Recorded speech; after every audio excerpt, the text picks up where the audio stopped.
substitute for winning. I know that's a cliche, but we must win. We will win. Win is the name of the game.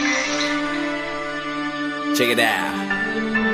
The name of the game is win. We them Cowboys. First down, second down, we them Cowboys. Third down, touchdown, we them Cowboys. Everybody over here be some Cowboys. I can give you 5 reasons why they America's team. And plus the unis stay the same. They fresh and they clean. They bout to ball out when they bring they stars out. I'm talking Dak hitting Dez when he out there running routes. Can't forget about Zeke. He be running on teams. He be walking the dog when the defense gets fatigued. And with an O-line that's made up of top draft picks, Stephen A. Smith will admit this team right here is legit. Cause this is our year. This is our year. No wonder they be hating. Cause this is our year.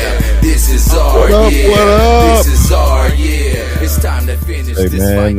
Episode number 4 of Cowboys After Dark. Especially for you West Coast folks. Appreciate y'all joining us. What's on the agenda? You're going to have to wait and see, Tawana. You have to wait and see on TikTok. Of course, we're going to talk Cowboys football. Also, this is Thursday night, so you never know who's going to bail in here at Cowboys After Dark. And we're going to get this party rolling. So what's going on, everybody? How's the week going? Hope everything is going well for y'all. Everything is cool with me out here. Lovely Seattle. Nice summer day. I think the high today was 80. So all my folks back in Texas, I'm sorry. I know, Saturday, another Cowboy game, which I'm excited about.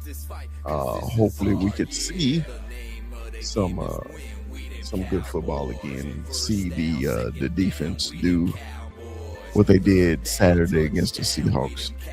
That would be a great improvement, don't you think? I think it's time. Us Cowboy fans have been waiting patiently on a decent defense. So we're going to find out real soon, right? We are going to find out. So episode number 4, Cowboys After Dark. Aftermath of Seattle game. But then we're on to the next one. I believe we got the Cardinals in Arizona. I believe. God, why I can't remember who that is. I think we got the Cardinals. Let's see, Dallas Cowboys schedule. Try to make sure. I'm old, guys. Y'all gotta give me a second. I can never remember. I think it's in Glendale. And Cardinals. Actually been in that stadium. And I was pissed off because we lost. I'm in trouble against these Cardinals, man. Preseason may be a little different, but the last 3 times we played the Cardinals, we actually lost to the Cardinals. And I remember once upon a time we never lost to the Cardinals. Never, ever, ever. And all of a sudden we're losing to the Cardinals. Can you believe that? I think that the year, was it last year? Did we lose the Cardinals? Was it last year? And it was last year. Because a couple buddies of mine went to the game in Dallas. The Cardinals beat the Cowboys and then lost every game after that. And I was like, man, what are we doing here? We losing to the Cardinals. That's bad. Miss Eveline, how are you, Miss Eveline? How are you doing? Good to see you, Miss Eveline. Hope everything is fine over there on the Facebook side. Everybody on TikTok, if you want to join us on YouTube, this is the site. We're also on Instagram and Facebook. Yeah, we did get blown out. It was ugly. Oh, you going to the preseason game? That's cool. That's cool. I went last week, man, and I was just itching for some football. Especially they were here in Seattle, and it was quite the atmosphere, man. I have to give it to the Hawks fans and their stadium presentation. It was very, very good. I was impressed. I had been in this stadium before, but it was for a MLS game. It wasn't for a NFL game, and the Seahawks did a real good job in their presentation and everything. It was pretty fire. Um, but I'm more excited about the Monday night game when they come back up here in Seattle when all the starters are playing. So I'm excited about that. Um, Also, and say, what do I think about Shakespeare Pete? Eh, I don't know yet. I guess we're gonna find out. I don't have easy. I don't have a real opinion right now, but we'll get back to it. Um, this is the Cowboy After Dark. I try to establish this so us West Coast folks have something to talk about while everybody in Central Time and on the East Coast are gone night night. We just getting started out here on the West Coast. Um, we are I am super excited. I want to start today about something I talked about Tuesday show. On Tuesday show, I said these joint practices are beginning not to make any sense anymore because we all know it's basically going to be a fight on the joint practices. And I said it on the show and I posted a TikTok today about it. And basically, I said that the NFL is probably going to get fed up with the fights. It wasn't even 2 days later. The NFL has fined the New Orleans Saints and the Dallas Cowboys a half a million apiece.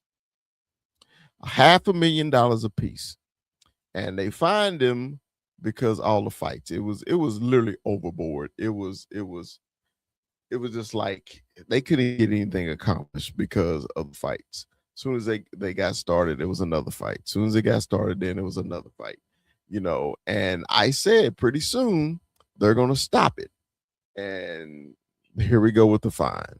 So, and the reason I said that because when I was a lot younger, and the Dallas Cowboys used to broadcast the scrimmages on the Superstation Channel 11, uh, when the Cowboys was in training camp, and they got a lot of work accomplished. You got to see things that you normally wouldn't do. But right now, it has become very, very unproductive. And my whole thing about the NFL is probably going to stop these joint practices because one day, one of their superstars is going to get hurt in a fight in joint practices. And you know why it's fights because it's guys that's out there that's going to be at Amazon, they're going to be at Walmart the next day, and they're fighting their ass off to get on the team, literally fighting to be on the team. And they just trying to show some aggression to try to be good teammates and everything like that. But the problem is you can't get any work done. So I always when I play ball, high school and college, I really enjoyed the joint practice because we got to hit somebody else. It was almost like the game. But I did know this. As soon as the joint practices started, it was going to be a fight. It was going to be a fight. It was going to be a fight. It was going to be a fight. And the Cowboys and the Saints decided that they didn't want to get no work done. They just want to fight. So since they want to fight, the NFL said, "Nah, this 500 $500,000 fine is in that ass." Basically, that's what they said. So, I wasn't surprised about it. It's probably gonna happen again. And it's well deserved. I think it should have been more. I know. I bet you like, why? Why should have been more? Because it's gonna stop it.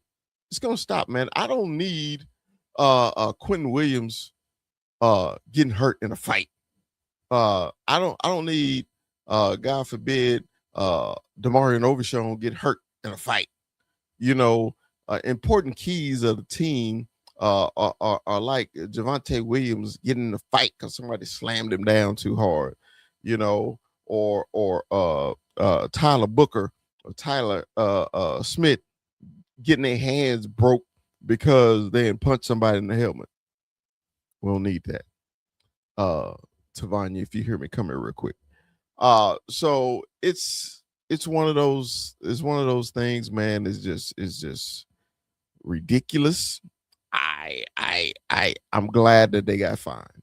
So if the Cowboys and these other teams want some work done, I think they need to do it with no pads. Well, Chris, that's not a scrimmage. Yeah, but it happens. You can come over here. Y'all, excuse me real quick. I gotta tell the wife. Hey, text Turk for me and get his email address. Okay. All right, thank you. All right, I'm sorry, I had to tell the wife something. Sorry about that. But I think, man, it's just ridiculous now. Because I just don't need nobody hurt on my team, especially our stars. So the Cowboys got fined, the Saints got fined, and I really think this may be the last year you see joint practices. I really do. I think they may do the rule when the Cowboys are practicing against each other, no takedowns, you know. But we will see, won't we? We will see. So the Cowboys got the Cardinals this Saturday in Glendale, Arizona.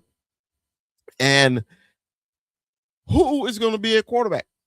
I think they're going to rotate just like because Sam Howell started here in Seattle, and I think this week they will start Joe Milton just to make it fair. Because Joe played the whole second half and Sam played the whole first half. I think they're just going to reverse it this week. This week, I think you'll see even more Caleb Downs. I think you will see a few starters. Of course, you're not going to see Dak. You're not going to see CD. You're not going to see Pickens. But I think the other guys, maybe like Flournoy and Turpin, Schoonmaker needs to be out there. People like that we really are like on the fence about. I think they need to be on the field. I still don't know why Schoonmaker wasn't playing last week. It didn't make any sense to me, but it is what it is. I think he needs to be on the field because I think Michael Trigg is literally on his heels. He's coming like a locomotive. And right now, if he's not careful, he'll be one of them Amazon guys. So being one of those Amazon guys, T, you gotta write it down and give it to me, please. Sorry about that. You have to be. I think Schoonmaker has to be careful right now because if he's not going to show the Cowboys anything on tape, I think he's going to be gone because Trigg right now, Trigg with his route running, Trigg with his ability to catch the ball, he's more snagging the ball. It makes this difficult for the Cowboys to keep 4-5 teams. Tristan on here talking about what is my favorite NFL team. I don't know. I don't have one. I don't have a favorite, Tristan. I don't. So I think that's just a big key right now. Also, the key running back. I am on this train, man. When Jay Tuck brought this up on his live about a week ago, Tuck said that he would offer Tennessee a trade for Tony Pollard. And when I literally said, Tony Pollard back with the Cowboys with with Javonte Williams, it would be, I think, a dramatic improvement on the offense. And the dramatic improvement is because a veteran that can still take it to the house. Um, and Tony is on his final contract um, with Tennessee, and I think it would be one of those steals, because Jerry said he's not done, right? So since he's not done, I think it'd be I think it'd be pretty cool to get Tony Pollard. I really do. I just think, man, because he can pass block. He can catch out the backfield. He can run in between the tackles.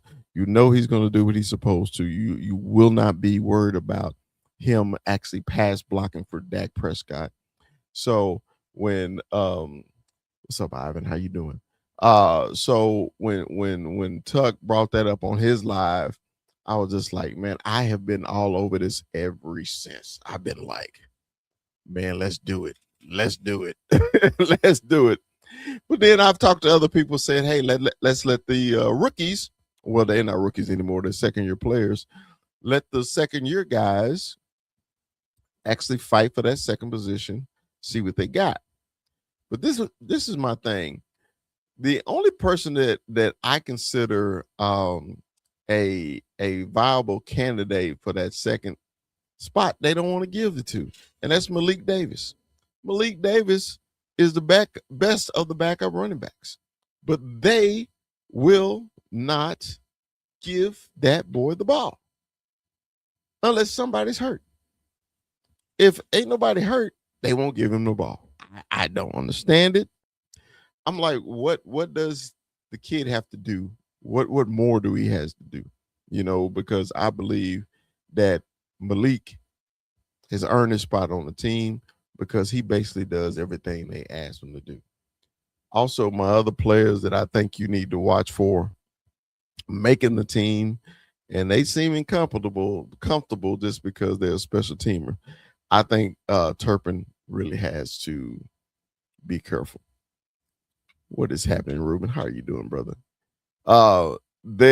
He really needs to be careful. And the reason why he needs to be careful is because of one name. The name is Camden Brown. That one preseason game has catapulted the kid from third and fourth string to possibly second string. Because we're going to really tell in the game against the Cardinals if Camden is who we think he is and who we think he should be. I love when he actually said, hey, I see ball, I go get ball. And as long as he see ball and go get ball and get it out every time, I'm happy. How about them Cowboys?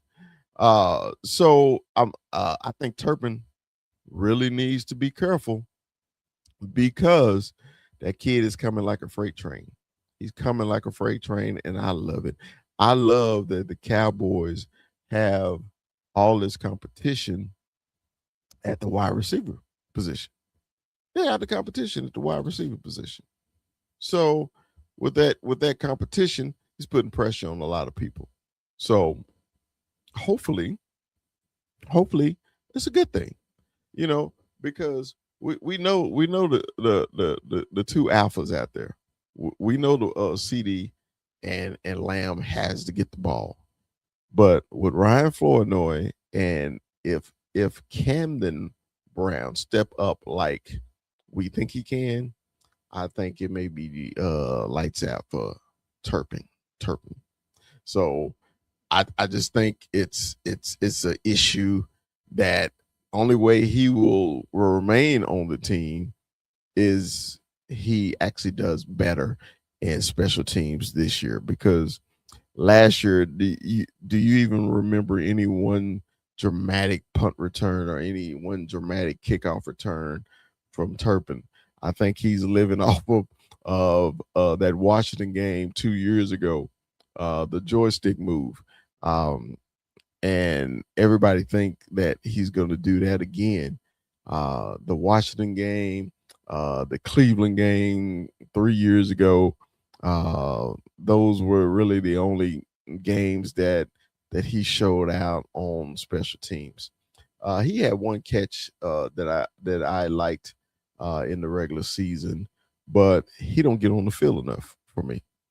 I think he has to get on the field more and do something. So watch out for Turpin actually making this team. Also, I actually I'm actually I'm actually excited about our backup quarterbacks. I'm excited about our backup quarterbacks. And everybody know how much I despise Joe Milton. But on my Tuesday show, I literally issued an apology to Joe Milton. I did. And I had to. And the reason I had to is because Joe Milton on Saturday actually played like a NFL quarterback. He actually played like one. He had touch on the ball with the touchdown to Camden on the fade pattern. He had accuracy on the ball, which have been my biggest concern with Joe when Camden went across the middle on that deep that deep dig inside and hit him in stride. It was a one time he actually had a rush on him and he got rid of the ball and he didn't do any stupid things with the ball.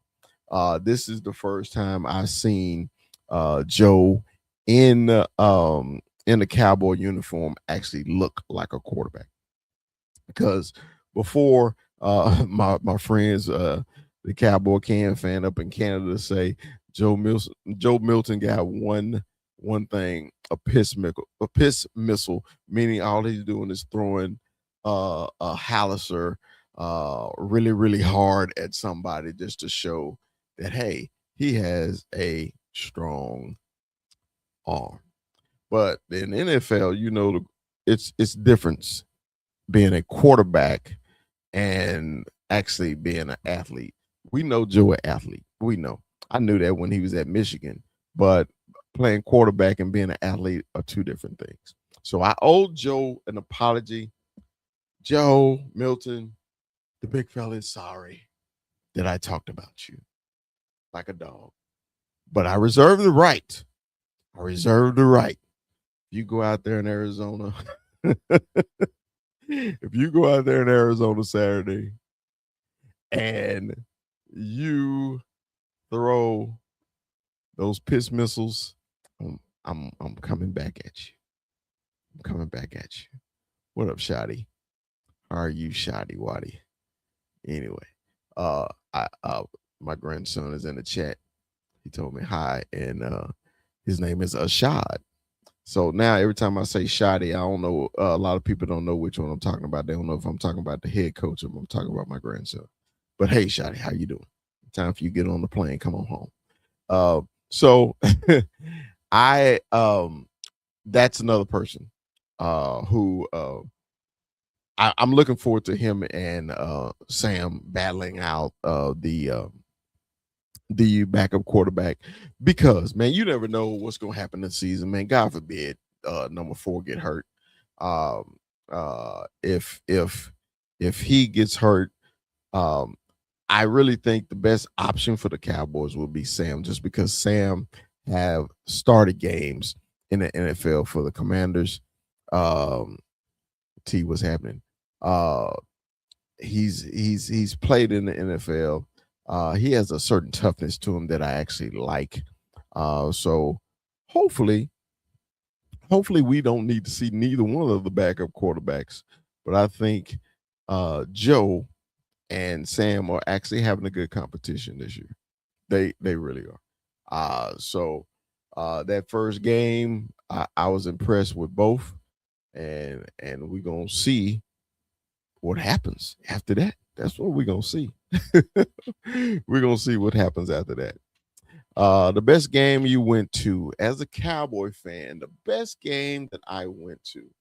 Well, you're probably not going to remember this one because the Cowboys, this was early 2000. So I think it's like 2010, I believe. 2010, I think the Cowboys was in Washington, and I used to go to DC all the time to Cowboy skiing game, and the Cowboys were just one of those terrible years, and they wasn't going anywhere. It was a Monday night football game, and the Skins had opportunity to make it to the playoffs, and the Cowboys went up there and beat them.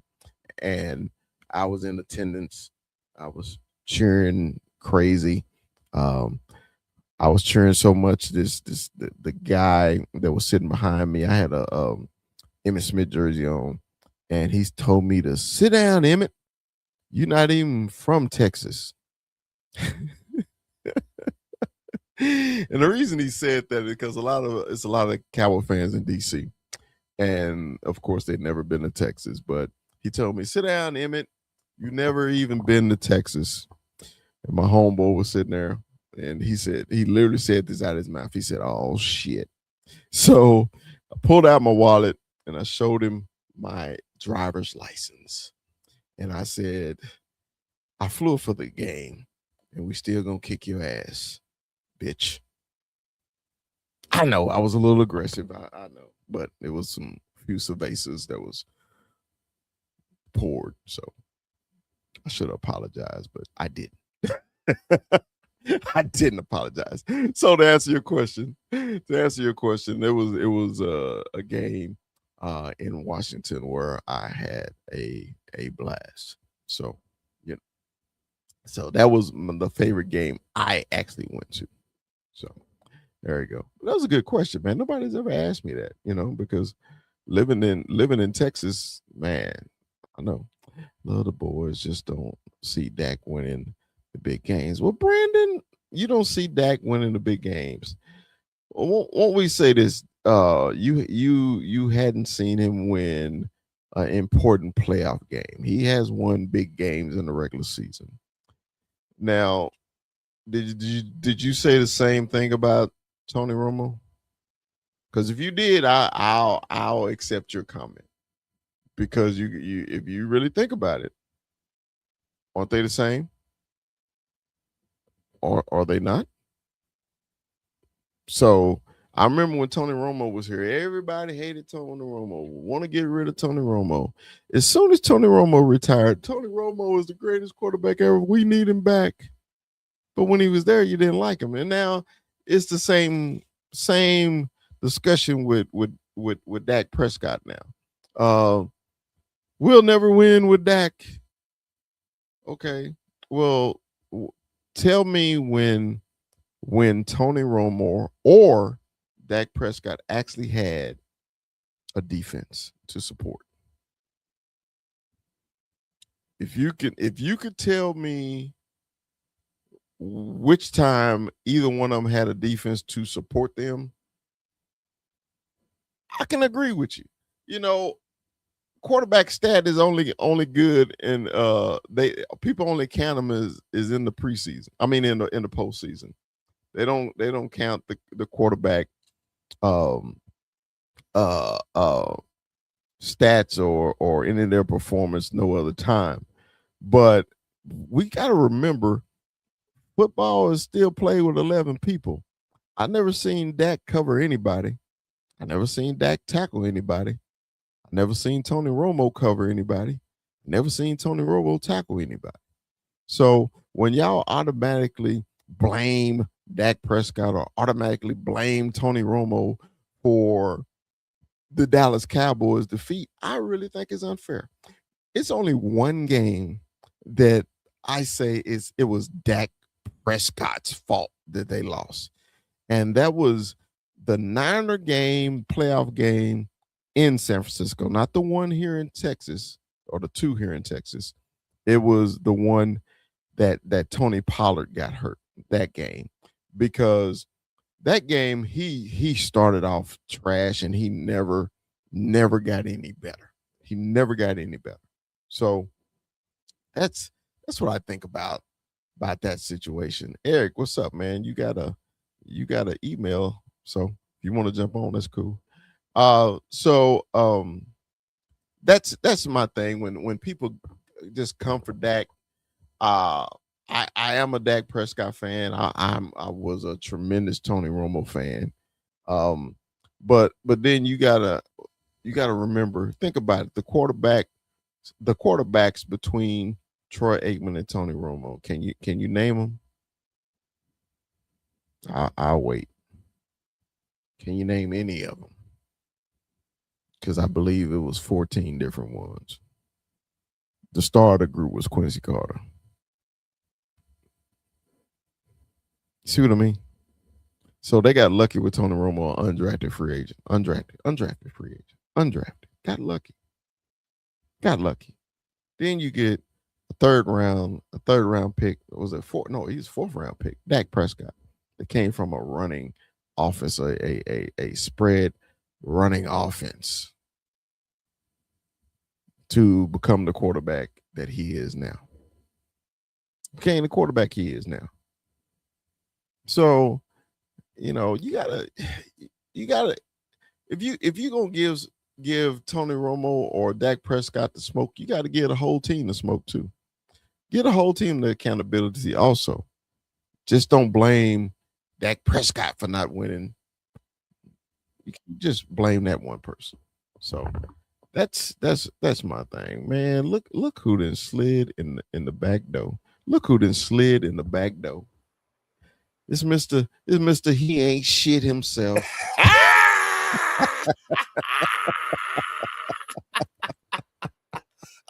Yeah.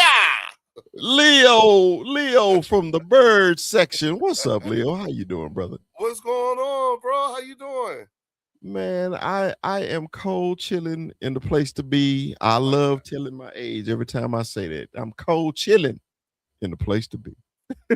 Hey, I figured. Wait a minute. Are we on a time limit, or is this the old man hanging out thing? The after dark chilling. It's our old man hangout. We can do whatever we need to do. Okay, no. Hey, listen.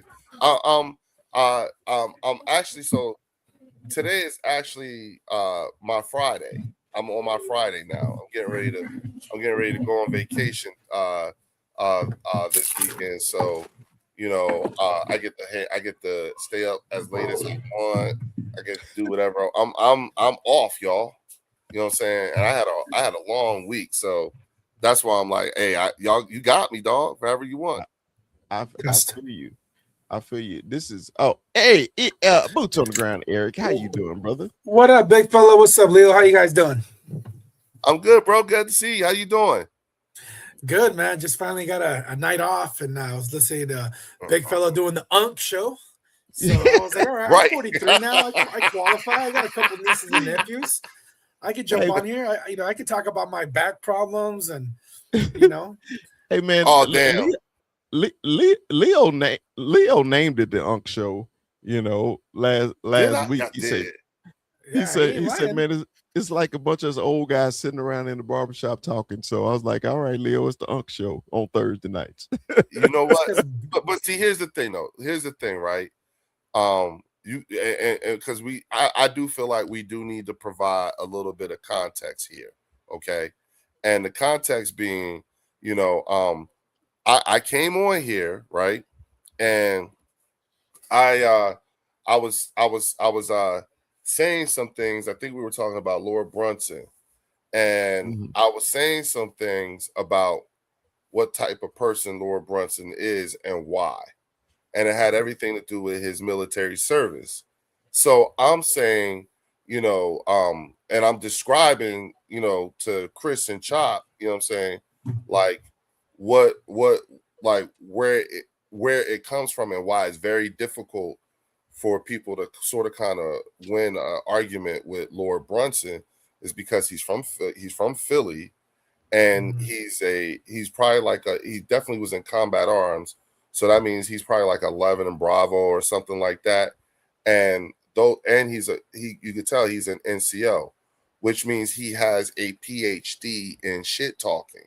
That's a deadly combination. And I think for a lot of people, when they get into it with him and everything like that, you're never, especially when he knows his facts and figures, it makes for a very difficult argument. You know what I'm saying? And it's funny. Now, I'm saying all this stuff because I'm like, they're like this, they're like that. And Chop is crying, right? I'm not picking up on nothing, dog. Listen, I'm not even picking up on it. I'm just talking my shit. And I'm like, yeah, because I was a signal guy, dealt with satellite and microwave communications, and like in the Army, like what I did, we would look at people like them and be like, ew, this how y'all live? Ew. And Chop said, he was laughing his ass off, and he said, I'm an 11 Bravo. And I was like, oh shit, you sat there this whole time and you let me talk all that shit and you ain't say nothing? You know what I'm saying? You just let me go. And he was like, that's what made it so funny, because I was right about it all. He knew he knew I wasn't lying. So that's why I said I feel like we need to give this a little bit of context, because I did not know that. One, I didn't know that Chop was an 11 Bravo. I didn't know that. You know what I'm saying? That's number one. And then number two, what made it so funny to him was I was right on all accounts. You know what I'm saying? And that's why he let me go, because he just wanted to keep on hearing what I was going to say. You know what I'm saying? And that's what I mean by give it context, Chris. Don't just have me out there looking like, you know what I'm saying, I was just talking shit to be talking shit. You know what I'm saying? Well, Leo, you do that anyway. You do that too. Whatever. Why you need content? Why you need content? We know what you do. You shit talk. So he high-siding. He's high-siding at my expense right now, y'all. He high-siding at my expense. You know what I'm saying? That's what the motherfuckers from the funk do. They do that type of shit real quick on some funky shit. That's what funky shit is from the funk is. You know what I'm saying? We're gonna keep it all the way a buck. Yeah. Hey, man, I'm from funky town, Fort Worth. Stop 6 Texas in this joint. so hey, Boots, you crazy. hey, Boots was in training camp, man. He was at the Dallas Cowboys. You out at Oxnard? I was out there for about 6 days. Yeah. Yeah. How much money did you spend? Did I spend on alcohol, or do you mean on just like the trip? Period. That covers everything. Well, it's hard to say because guesstimate just off the top of your head. Well, because one day I got paid by Formula Deportes, so they covered my gas on that one day, and then I'll probably maybe spend $200-$300 maybe. But that's also and everything. That's just me. I did do a hotel for one weekend where I took the family out, I took my kids out there with me as well, and so food and things like that. I probably spent about $300-$400 on food, and I think the hotel was like maybe $150 a night. I stayed at a Hilton. It wasn't like something crazy. But it was nice. It was a little family vacation. Took the kids out to the beach.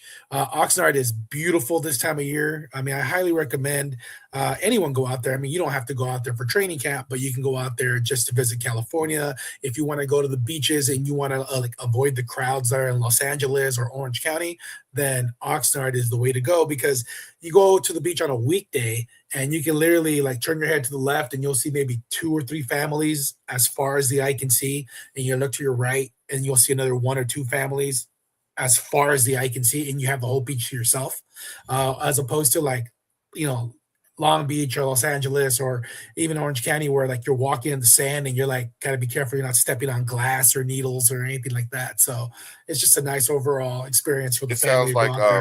It sounds like one of those off the beaten path type of situations outside of training camp. Yeah. It's cool. Yeah. The Cowboys knew what they were doing when they picked Oxnard. And the weather. It's always a nice 75 degrees out there. It's always overcast in the morning, and then the sun pops out around 1-2 in the afternoon, and by then usually practice starts to wrap up. So I got a question for both of y'all, because this is how I started my show. Okay. I started the show on the NFL finding the Cowboys and the Saints a half a meal each for the fights. Yeah. Okay. And I did a TikTok the other day and a video saying that joint practices are a waste of time now. I believe somebody is going to get hurt for real. One of their superstars may get hurt in these joint practice fights. I remember back in the day now, because this is Unk Talk tonight. I remember back in the day when Cowboys had joint practices, it was never a fight because Tom Landry didn't play that shit. Okay. You know, they got work accomplished. Okay. Now all of a sudden it seems like there's no work being accomplished. We're just trying to see who the toughest, you know, and it's still dumb because you're fighting with helmets on. Number one, it's not a fight. I mean, because you got your helmet on. You got protection, right? So to me, it's becoming a waste of time, joint practices. I'm gonna start with Eric. Eric, what do you think about these joint practices fight? Because you was there. Well, first of all, it's exciting. It's exciting to see when all that happens because you're watching it. And I mean, I was on the offensive side, and I could see the defense on my right hand side. And I think there was like 8 fights total, and 7 of them were involving our defense. And so it was just you see the crowds get into it. Everyone starts cheering and hollering. But you're right. I mean, you got to understand that some of these guys they're fighting for their position on the team. So temperature or everyone gets a little razzled out there. But until you actually start finding the players, or if the coaches were to say, like, look, if you get in a fight, you caught swinging, you're going to be cut today or tomorrow, then people are going to be more careful about fighting someone. But most of the main people, like your starters, they're not getting too many reps. And even then they know what's up. They're not going to break their hand on someone's helmet because those are scrums. They're just people shoving and pushing and getting in each other's face. I mean, that's going to happen even in practice, whether you're doing it with another team or not, right? Because, I mean, that happens every year, even on the Cowboys. You hear that it's within the Cowboys offense versus the Cowboys defense. There's fights. Was it Donovan and Zaraku got sent home last week for fighting a teammate? So, I mean, that's going to happen regardless. So whether they have a star on their helmet or not, I mean, you're not going to stop it. You got guys they're very emotional because they're about to get cut. They don't know what they're going to do next. So, I mean, that's going to happen regardless. So, I mean, it's stupid, but you're not going to stop it from happening unless you actually start handing out fines or just immediately cut that player. And, it is what it is. Leo, what you think about these fights in camp? Well, there's a couple of things. One, I love the fact that I love listening to Saquon Barkley's take on the fights today. Because it gives you it gave insight into value system of that particular player, and understanding, and his insight was he's not a fan. He's like, he hates joint practices because of all the things that are at play there, particularly from an emotional standpoint, and specifically for the fights, because however long it takes to stop the fight, break it up, and then get everybody going again, that's time. Those are however many reps being wasted. And Saquon is like, I just want to get to work. Can we hurry up and get through all of this just so we could get to work? And they're really, with the fights and all that stuff, at the end of the day, with what he's accustomed to in just regular practice, not enough work is being done actually with these joint practices. Yeah. Actual work. Forget the male bravado and the egos and the I'm tougher than you type thing, and I'm going to forget that part. What about the actual work? Quinion could have got a couple more reps against AJ. So-and-so could have got more reps against this one. Jalen could have got a couple more throws in. Drake May could have got a couple more throws in. The running backs, what I'm saying? All those things, those reps get reduced because motherfuckers want to show how tough they are and they just want to hit somebody. Yeah. I'm on his side. So I am, especially after this year, because You know, like it's interesting. I was just talking with with Warren from the Eagles Collective podcast, and I was telling him, I said, listen, these are the times where I'm the most nervous during training camp is these joint practices because of the propensity for people to get hurt. Right. Like, first of all, I'm the most nervous during training camp. Yeah. Any time of the year. And so there's already a very high chance that someone get hurt. You make it even highly likely that someone get hurt with these joint practices. Mm-hmm. You see what I'm saying? And it's, you know, like, and I get, not to say that they don't serve zero role. It's just that the risk is not worth the reward to me with these joint practices. Leo, do you think the NFL is making a statement with these fines though? No.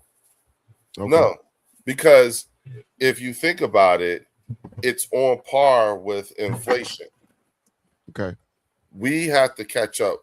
People got to catch up with inflation. If you were to take this fine if you take this fine for the punishment and then go back 30 years, it wouldn't be $500,000. It'd probably be like, you know, 100,000, which would be like, oh, back then. Right. So it's just that's like, don't let the number, you know, $500,000. Somebody got that on their floor. All right. You know Jerry Jones can find that in his couch. Yeah, yeah, exactly. That's right. All right, yeah. Eric, I'm telling you. So it's more so like, you know, to regular folk, $500,000 sound like a big number, but it, you know what I'm saying? That's a fart. You know what I'm saying? Yeah. Find the players. Yeah, find the player. Yeah. I think Dallas is actually going to do that. They're looking up individual players who were fighting and are going to find them, which even still is, you know, will be a fart to them too. Yeah, and just make it a percentage of their annual salary or whatever it is. Whether, you know, if it's 20%, 10%, well, 10% of, you know, 20 million is a lot more than 10% of, you know, 5 million. Nah, it's something. But the thing about it, you know? It's something. But it's enough that the NFLPA would live with it. You understand what I'm saying? You start messing with percentages and all that shit, you're getting the NFLPA, you're getting the fucking agents, you're getting all that. That's a hornet's nest you don't want to deal with. You know I get it. I get the fight, man. We all played ball. We all knew what was going to happen when the joint scrimmages came. You know what I mean? I mean, because you tired of hitting each other, you want to hit somebody else. And if anybody never played football, if you think Leo Bridgewater talk shit, go on a football field with these grown men with this testosterone racing. Man, you gonna hear some words you thought you never heard before, and they talking about your mama, your mama's mama, and your mama at the same time, and dare you to do something about it. So, you know, and it comes out, fuck boy, bitch ass. Yeah, like you be like, yo, that's how that's. Did you guys ever hear those stories of Peyton Manning when he would like find dirt on like players' wives and girlfriends, and he would like say their names during the actual game, like during the count, he'd be like, F your wife and blah blah blah, and he actually say it by name just to get in their heads and get them to go off sides. I mean, that's Peyton Manning. That's crazy. I never heard that story, but that's wild though. Yeah. Peyton was a motherfucker, yo. You know what I'm saying? He like look, some people, you know, they I always tell people, because there's few people that I would say, don't let that calm demeanor look on their face or blank stare on their face fool you.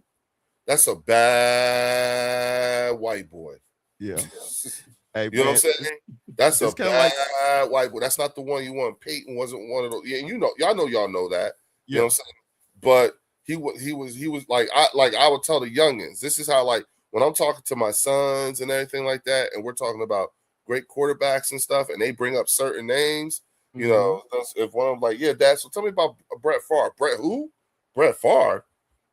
It's a bad white boy. Hey man, don't forget about Phillip Rivers. He was the king of shit talking. Phillip Rivers and I were in college in the same year. He went to NC State. I was at St. Aul, and our schools are in the same city. And he was talking shit back then, dog. Yeah.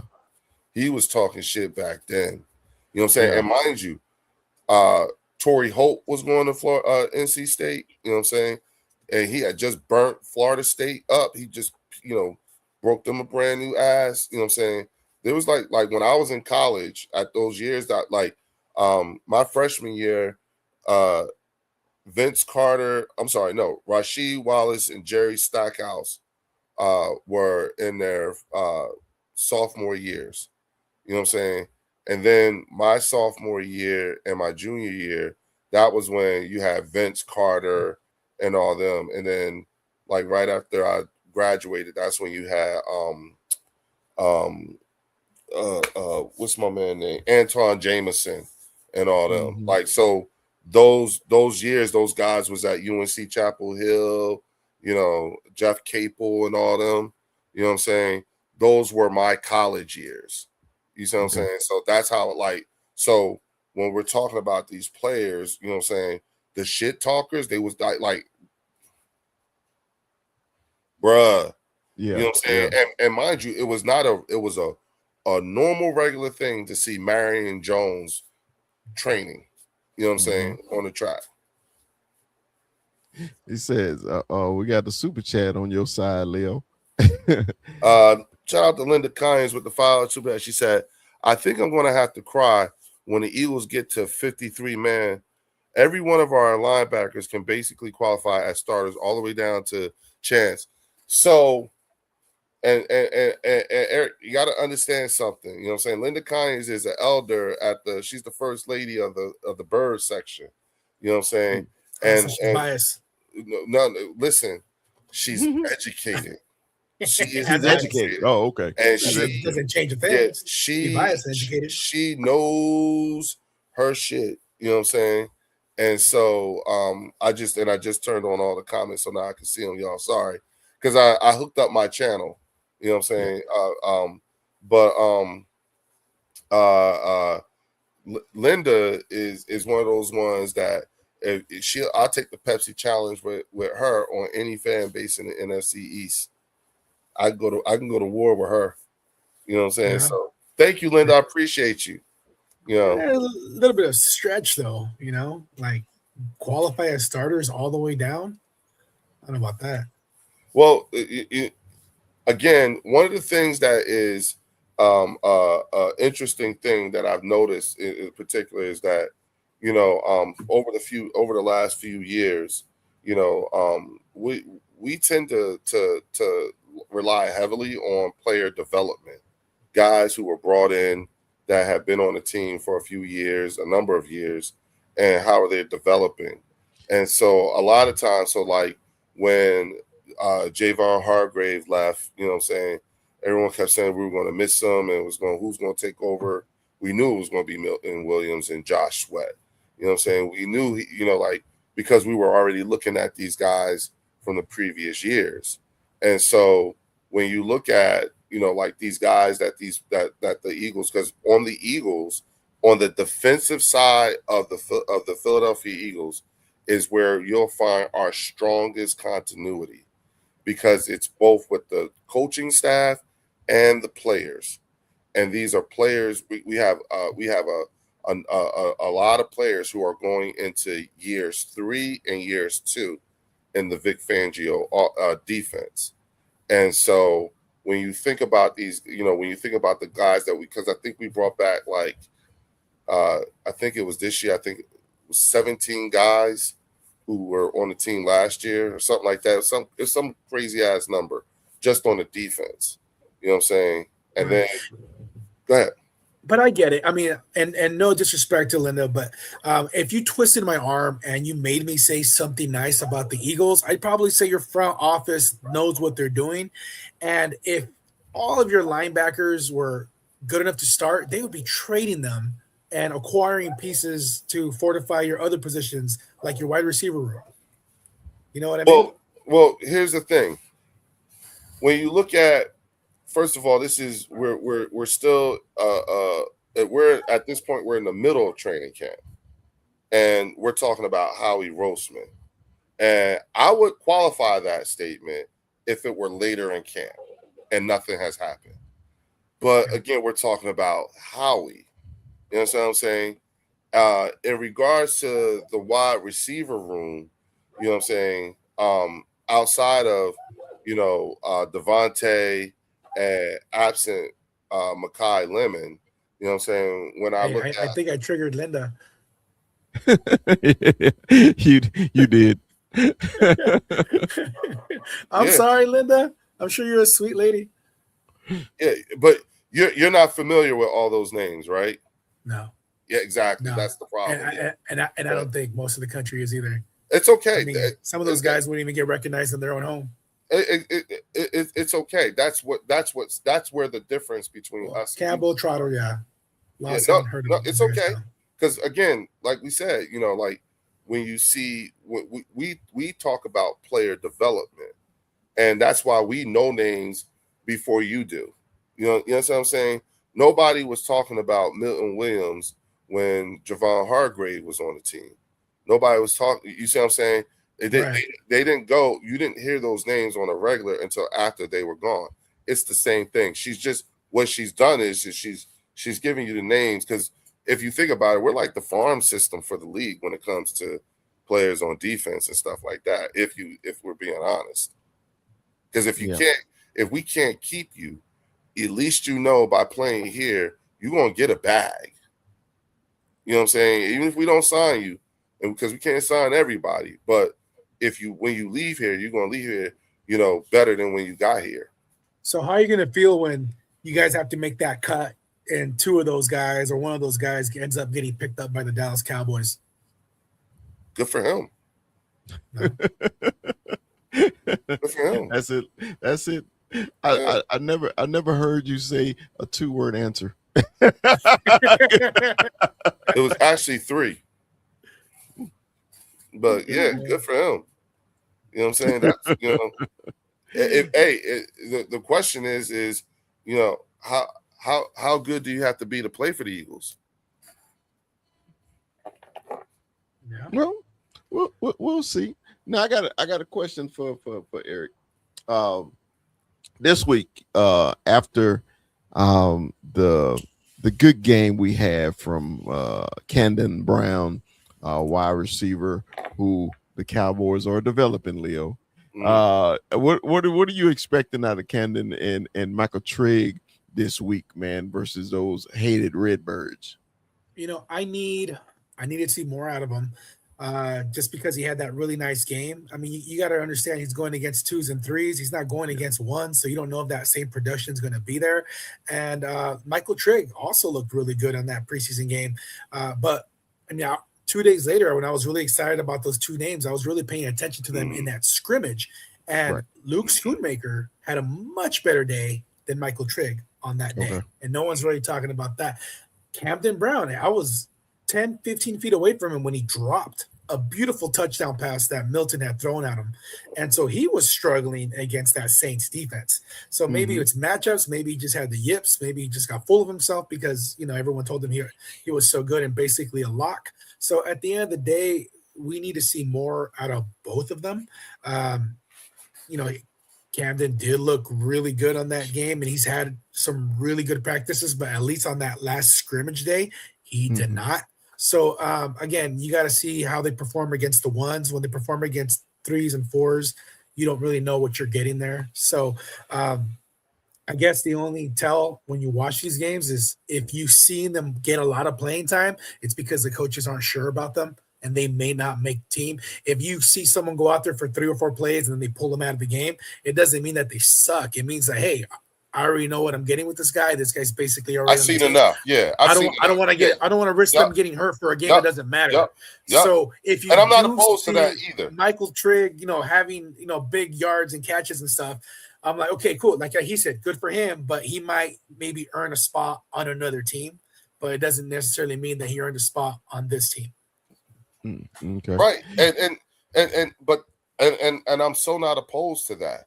See what you need to see, and I'm saying that because, first of all, with the Ravens game, you know what I'm saying, the preseason game, and the score was 24-7. You know what I'm saying, and we only had 7. And folks are, you got some people who were like, bugging out about it. And I'm thinking to myself, wait, hold on now. Wait, First of all, that wasn't even our offense that we saw. You know what I'm saying? That game, and I think the New England game, and I think we got 2 more, right? We all got to play. We got to play 3 preseason games, right? Yeah, it's 3 preseason. Yeah, so we all got 2 more, right? You know what I'm saying? So this first preseason game, Sean Mannion is on the field. You know what I'm saying? He called the game from the field. The next game, he's going to call it from the booth. You know what I'm saying? So we are looking at what I'm evaluating, you know what I'm saying, at this time is competent football at the individual positions. You know what I'm saying? Because that's a clear indicator of competent coaching. You know what I'm saying? Coaching, play calling, efficiency. You know what I'm saying? Are the plays getting to the players fast enough, and do they actually look like they know what they're doing? You know what I'm saying? And of course, one-on-one assignments. These are all the indicators that you look for in terms of, competent, being executed competently and efficiently. You know what I'm saying? So who gives a shit about the wins or the losses? That's not what this is about. This is about, do these guys look like they can they handle it? You know what I'm saying? It's all what we call in the military live fire exercises. Yeah. That's I agree with that. And if I can add, we gotta remember these guys are playing under a vanilla playbook. They're not showing you anything. They're not showing you the best scheme against or putting the players in the best position that they need to be in for a certain offense or a certain defense. But I think what they're looking at is they're looking for effort. They're looking for mechanics. If you can just do the basic stuff, like not get penalties and things like that, I think that's what they're really, it's those intangibles that the coaches are really looking at. And I know Big Fellow will know the answer to this question, but do you remember how many games the Cowboys won in preseason the last time they won the Super Bowl? Maybe 1, maybe none. You, I say 1, maybe none. They went 0-4. Yeah. They went 0-4. So these games, at the end of the day, you got to take them with a grain of salt. They don't matter. What does matter is, like I said, like the effort, and the mechanics and everything else that Leo mentioned as well. Especially when you're going through such a dramatic change, like a new coordinator. You know what I'm saying? And that's a whole new staff. That's all new verbiage. That's where you figure out if people have actually been in the playbook. You know what I'm saying? Or their ability to absorb information that was disseminated. And to Saquon's part, when you have these joint practices, you do so much fighting, you cut that short even more to where it's like the juice is not worth the squeeze at this point. Right. With these joint practices. Yeah, keep the preseason game. Fine, fuck it. You know what I'm saying? But these joint practices, the juice ain't worth the squeeze. And to Chris's point, if some big star fucks around and gets hurt for like the season or some shit, it's gonna take that. At least with the fights with the Cowboys, I saw Kalian Carson. He was involved in like 3 or 4 of them. I mean, if they refs would have refed that like an actual game and said, all right, this guy's fighting that first instance, throw him out. Kick him off the field. He can't come back on. And then they didn't. So what happened, he was involved in the next fight and the fight after that and the fight after that. So it's these same dudes that are just, trigger happy and they're fight happy. So, I mean, it just maybe needs to be enforced a little better or, have the refs actually do their job. Treat it more like a game situation. And if you're in a real game, if someone throws a punch, you're getting thrown out. Right. Yeah. So do that to anyone that was involved, anyone who stepped in the field to try to break it up. If that happens, if you're, because that happens in a real game, if you're on the sideline, you stay on the sideline. If you step on the field, you're getting fined or you're getting something, Right. So do the same thing. You tell the players, hey, if there's a fight, then you let the 11 on 11, you let them figure it out. Everyone that's on the sideline, stay on the sideline. You're not wrong. You're not wrong. Hey, shit. I remember when I was playing, we started some shit in practice we weren't supposed to. We always had 2 fields. So our coach used to make us get on the end zone and literally roll all the way to the other end zone and back. If you've never done that before, you're talking about being dizzy and punch drunk. You don't never want to do that again, okay? And you think all you're doing is just rolling, but rolling 200 yards, or if y'all know what a crab walk is, when you get down and you hold your ankles and you walk, 100 yards, stuff like that. You gotta tip over and lay on the ground first before you get up on that. You can't just immediately stand up. Yeah. You know what I'm saying? Yeah. I know these are professional players, but now if a coach want to stop it, they can stop that shit. They can. If they truly wanted to stop it. And then what pisses me off when they get in the press conference and acting all mad that they couldn't get no work done. Dude, you could have stopped it the first time. Mm-hmm. You literally could have stopped that shit. I'd blow that damn whistle so fast and tell the motherfucker, the next motherfucker throw a punch, they off my team. I bet they wouldn't throw it. I guarantee you they wouldn't throw it. Well, I have heard the stories about, CP not being too happy with the practices being filmed and viewed. You know what I'm saying? Like he's wanting a little bit more scrutiny with the things that they show, with the things that they do in practice, and who can see it.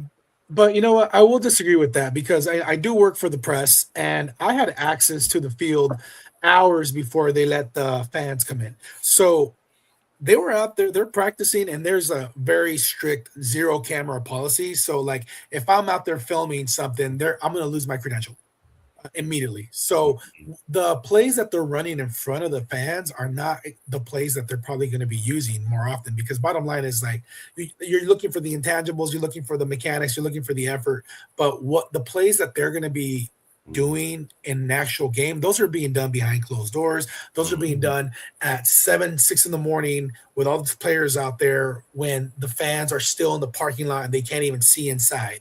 So I mean, I'm Christian Parker. His biggest advantage right now is that nobody really knows what he's going to do. They don't know if it's going to be a Vic Fangio type of thing, or if he's bringing some stuff from Denver, or if it's a mixture.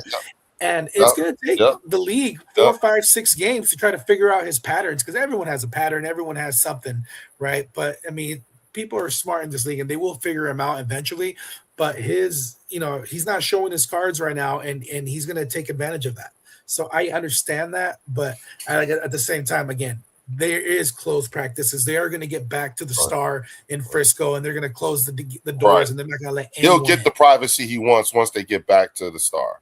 Right. Yeah. Once you have the 53 that are actually going to be on the team, and you're actually sharing the playbook with those guys, and not the guys that are going to get cut from the Cowboys, and then the Eagles are going to snip him up right away, thinking they're going to get some type of inside information on the Cowboys offense or defense. Because that's what, if you notice, like if an Eagle player gets cut, it's more likely the Cowboys, the Commanders, and the Giants that are going to pick him up. It's always in the division. Someone's trying to figure out something from the other side. So yeah, it's interesting because like when all right, so let me just say this for us amongst Eagles fans, right? The fan base. We had a couple of coaches on our defensive staff that we were like, damn, we know we're gonna lose them. You know what I'm saying? And it was, and Christian Parker was one of them. You know what I'm saying?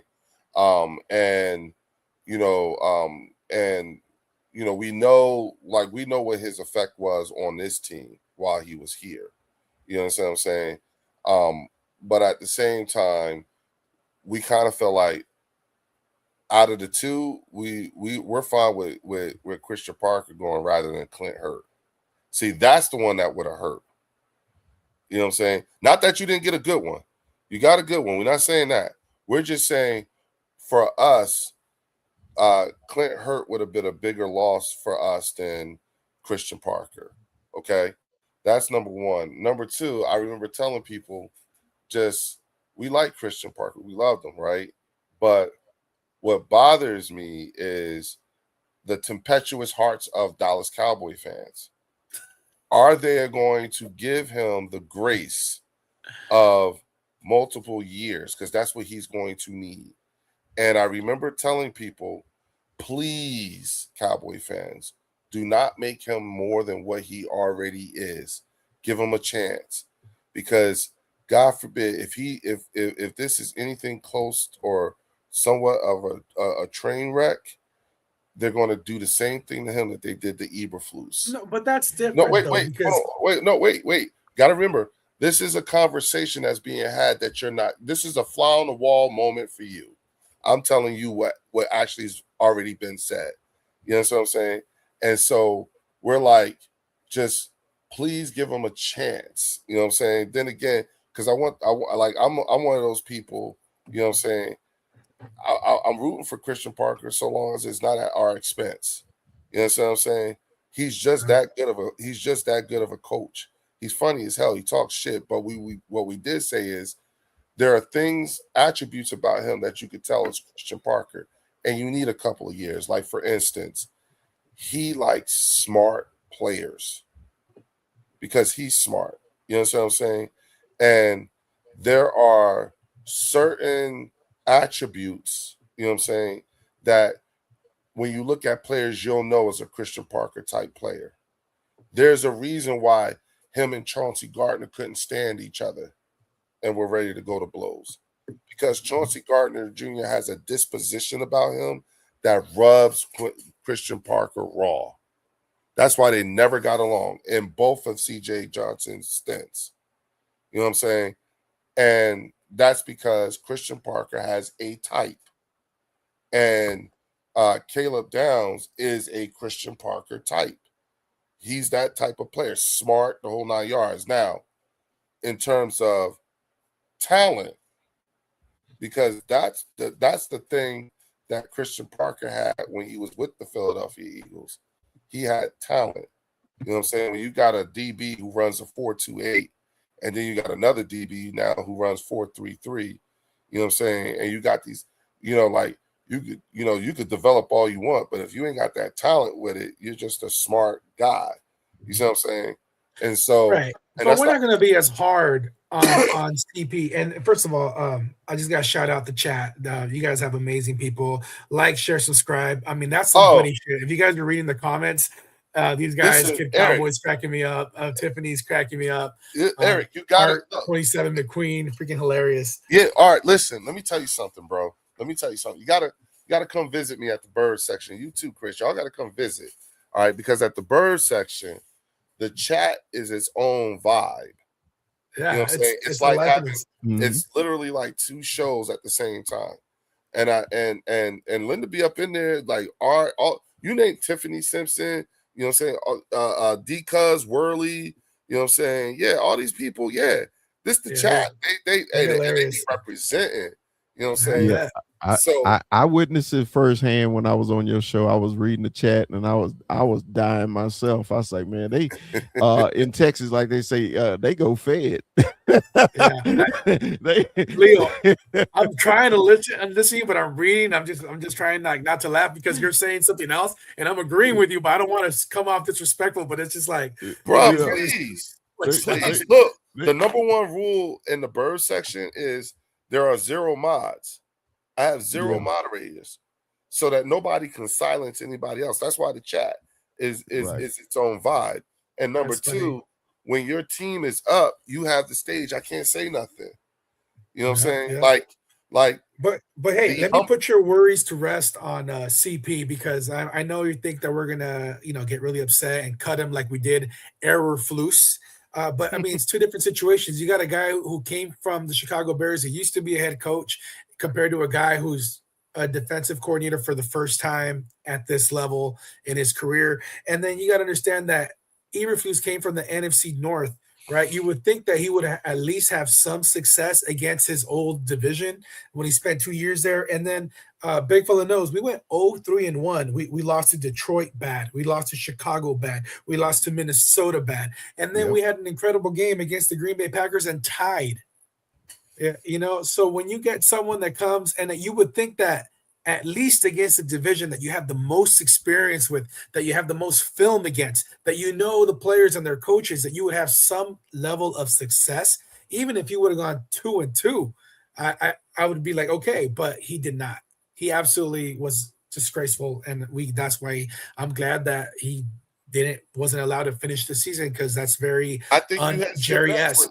I think the Christian Parker hire was a hedging of your bets because he is the one defensive coordinator who's been in this division and now has experience with every team that he's going to face, including You insight guys. and Oh, including yeah. insight. But here's the thing: his insight more so will be more on the players and not the actual overall defense. I mean, let me ask you this. Is there a defensive coordinator out there that you guys are going to play against that you feel is going to be better prepared against you than Christian Parker? Is there a defensive coordinator who I think will be better prepared than Christian? Ooh, I can see Leo's gears just like going up there. It's turning. He's thinking about this, and that was a hell of a question you threw at him. You know,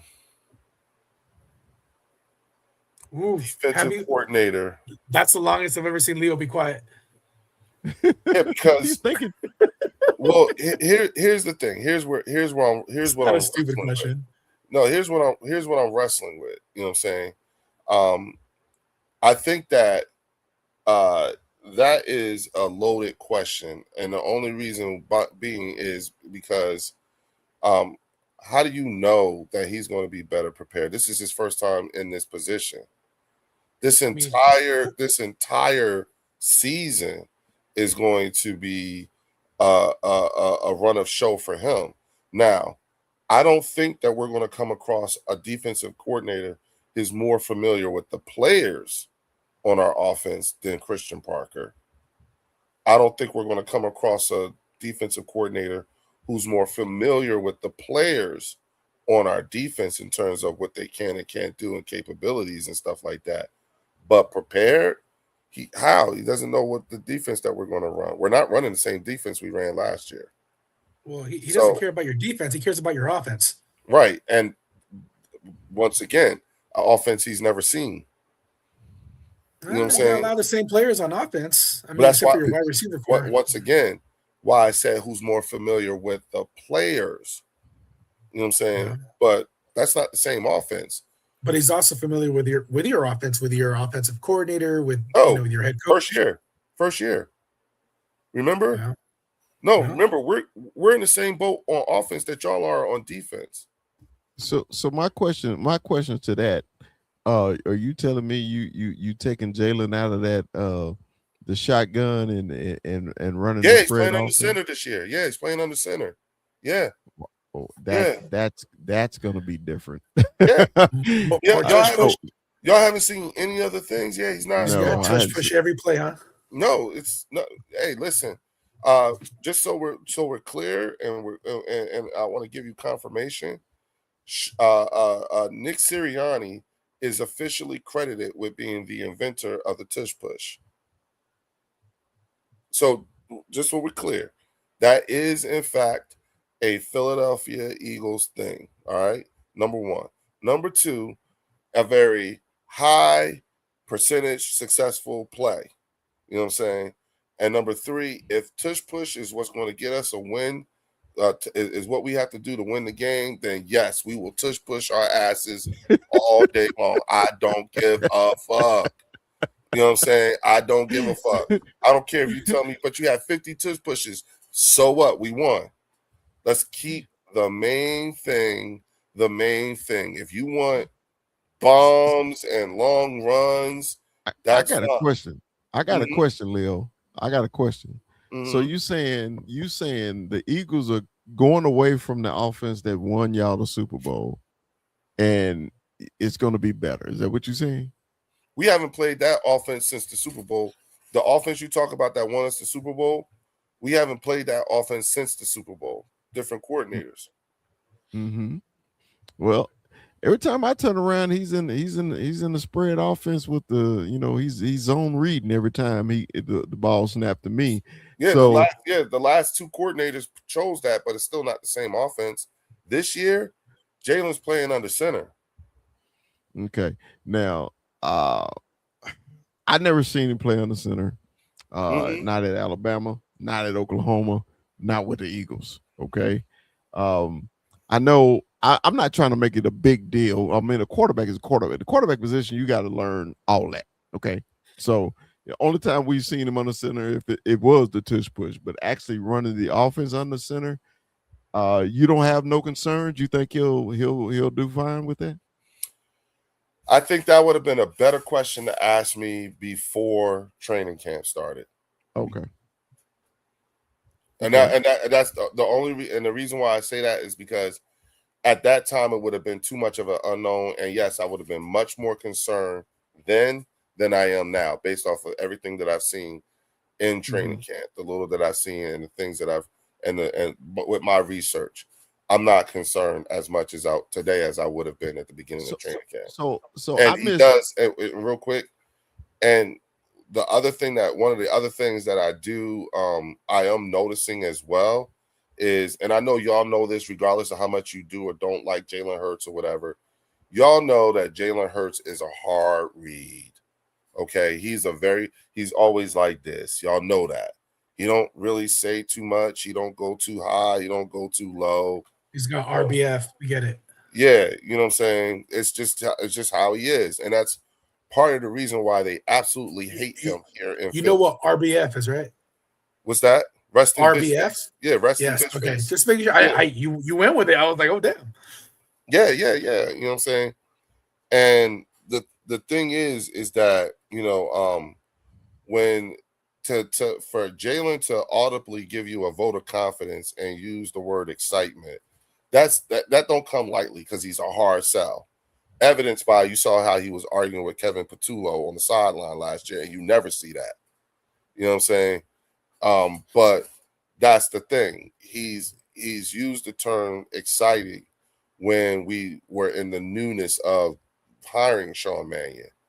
His body language and the way things are going, and the way I'm seeing things, you know, like I just noticed some things like, oh, okay, you know, he did say he was excited, but you know, and it's just, you know, I think Jalen's best years are still ahead of him, you know what I'm saying, than rather behind him. And what gives me that is, I do believe that this might be an offense that we'll at least see him in for at least minimum 2 years. Something none of us here have seen, even going back to college. Now, I've never ever seen Jalen Hurts in the same offense twice in 2 years. Now, you know your Eagle fans are quick to turn on the coordinator. Okay, so if y'all go out there, he's under center for the first 4 games, and y'all 1-3, or are y'all burning down the building? Yeah, or y'all going back to the old offense? Well, you sort of kind of answered your own question, to be honest with you. Name a head coach that the Eagles have had where if they went 1-3, they wouldn't hear it from the Eagles fan. Every single coach has heard it. Every single one of them. That's what we do. Right. So it's like, we wouldn't do what you know we would do. You know we would do that. So yes. Well, the reason I say that, okay, this is just hypothetical. I don't think y'all ever go 1-3 while Jalen is there. But I'm with you. Just in the atmosphere, if that happens, okay. So will your head coach divert back to putting his ass back in the shotgun, or will y'all just stick with that offense? And if it don't go nowhere, who you blaming? Well, one, it depends on if they continue to act like nothing's happening like they did last year with Kevin Patullo. Right. You understand what I'm saying? We all saw it with our own eyes. It was like they would play half of football and then close the playbook for the whole half, or all kinds of shit. You know what I'm saying? Now, at the end of the day, you know what I'm saying, there is a thing that is practiced heavily amongst the Philadelphia Eagles organization, and that thing is called accountability. If we gave you what essentially is a Ferrari with talent, you know what I'm saying, and you brought us anything less than success, yeah, you're going to, because we have an expectation. You know what I'm saying? Again, all we care about is, did we win? Yeah. And what you do is don't worry about whether or not somebody is fired. You know what I'm saying? What you worry about is, you know what I'm saying, what's the after action? What's the activity after that action? You remember how when we were looking for an offensive coordinator, Yeah. people started making jokes about the fact that we went through like 26, 27 interviews. Yeah. And then all of a sudden people just stopped interviewing and everything. Do you know why that happened? Why is that? Let me explain something to you. Your team and pretty much every team in the NFL, America's team. you know what I'm saying? Your team and every America's other team. team in the NFL does in fact spend a massive, not a massive, but a good amount of money in bringing in consultants. They consult. Vic Fangio actually was a consultant for the team the year we went to the Super Bowl and lost, because he was a consultant throughout the offseason and right up to when he took the position as defensive coordinator with the Dolphins. Okay. So when he arrived to the Dolphins, he was at the NovaCare complex prior to as a consultant. Now, when we brought all those people in to interview, there came a period where I'm sure they knew exactly who they was going to hire. But you know what they did do? They kept bringing people in. And if you look at the number of people that they brought in, they got paperwork on all these new up-and-coming offensive and these new offensive coordinators. What would you do if you had this offense, sir? Oh, I would do this and blah, blah, blah, blah. Okay, thank you. We ain't hiring his ass, but now we know what he thinks of us. Mm-hmm. You see what I'm saying? Again, this is chess, not checkers. So no matter who you, no matter, Every so no team's matter, doing that. I mean, didn't the Cowboys go through like 40 interviews before they interviewed Christian Parker? did they? I Yeah, don't they know. did. He was like the Okay. last one. But what I'm saying is because there was the talk about the story. See, if you brought in 41 candidates, then why was the story so big about the Eagles bringing in all these candidates? And it's a hard place to come in and coach at, and this is a terrible place. You know what I'm saying? Wouldn't it stand a reason by that very metric that you just gave me? Why was there no talk about Dallas being a hard place to coach and all that stuff? You know what I'm saying? Why does nobody want to go to Dallas? Like they were saying, nobody wants to coach in Philadelphia. Well, no, And Dallas got a ton of applicants. yeah, but there was no talk about the ton of applicants.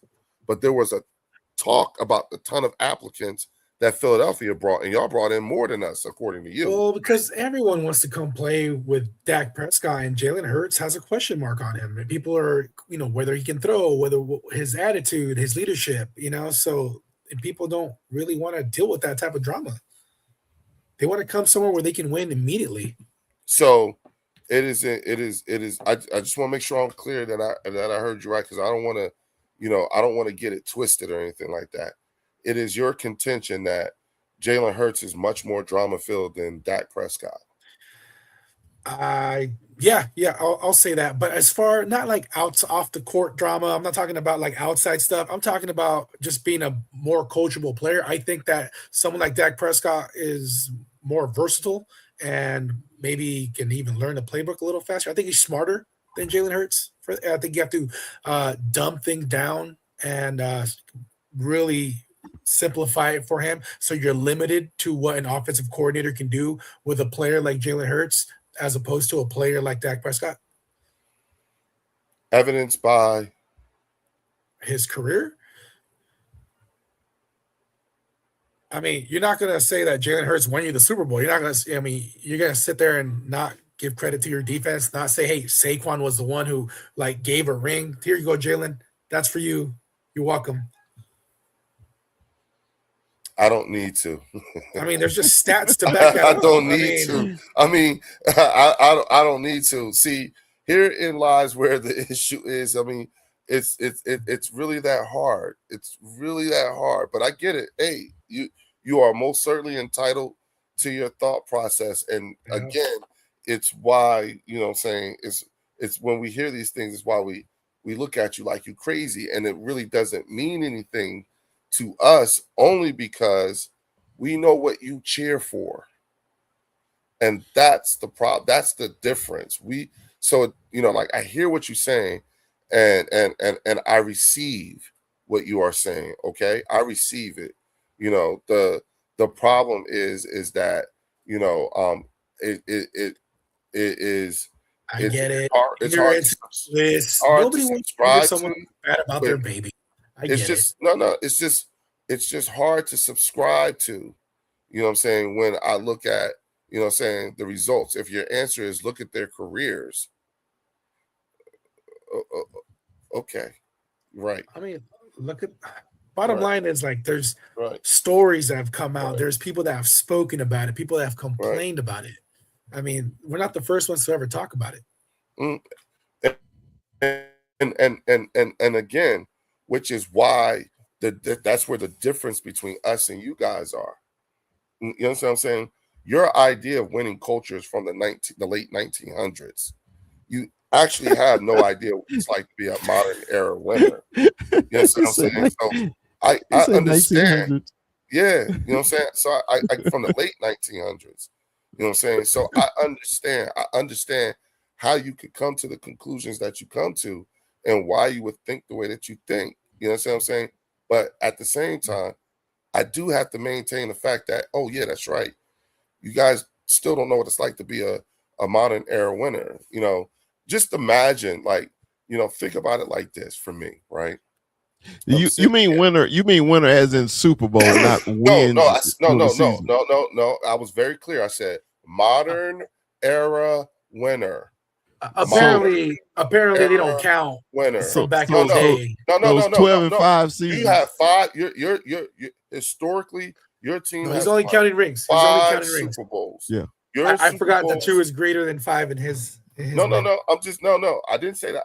Look, you guys have historically, your team has won 5 Super Bowls. Yes, you have, and we have only won 2. Okay. You know what, Leo? What city do you live in, Leo? I'm in Jersey. I live about 30. Okay, so the great, you know, Eastern philosopher Leo Bridgewater once said that when you're up, you're up. You got your platform, you can't talk. That's on the first section. So if you're always going to make fun of the, hey, it's been 30 years and blah, blah, blah. You guys don't know what it's like to win in the modern era. Then why haven't you caught up? Why are you still at 2? Why are we still at, what, 2 Super Bowls? Yeah. Well, I mean, if it's so easy to win a Super Bowl in the modern era, you should have at least 5 by now, right? No. Whoa. Hold on. At no time at all did I even ever say that it was easy. I never said that. I just want to make sure that's clear to the audience here. I never said that it was easy to win a Super Bowl. Eric said that. Okay. So I just want to make that distinction. Okay, that's number 1. And number 2, I didn't say it was easy either. I just said you just said that. You just said if it's so easy. That's what you just said, right? Okay. Yeah. Yeah, and I'm saying time out. I never said that it was easy. So I just want to make sure that we make the distinction here. Who thinks it's easy to win the Super Bowl? You're avoiding the question. No. Before I even answer that question, I just want to make sure. Question with a question. All right. The answer to that question is that in the modern era of winning, it is very, very difficult to get to the Super Bowl. When you look at the fact that, and I'll use this as the example, you know. Can I ask one question before you go, Leo? What do you consider modern era? I want to be clear. What do you consider modern era? Since 2000. Since 2000. Okay. Yeah. So here's what you could do, Chris. So we're off by 4 years. So for the last 24 years, since 2000, okay, 26 years. For the last 26 years, okay, let's just give it. We'll make it broad, okay. For the last 26 years, I'm just saying most people round up from 26 to 30. I'm just saying. You're being oddly specific. Let's do that then, okay. For the last 30 years, okay, we won one 30 years ago. Wait, hold on now. Wait a minute now. Y'all keep telling me to go back, so I'm going back 30 years. Okay, you said. Just saying, like 26 years is like you're just limiting it. You're being very like because I was going after 2000. I was only going to go. No, I didn't want to go past 2000 because again, when I say modern era.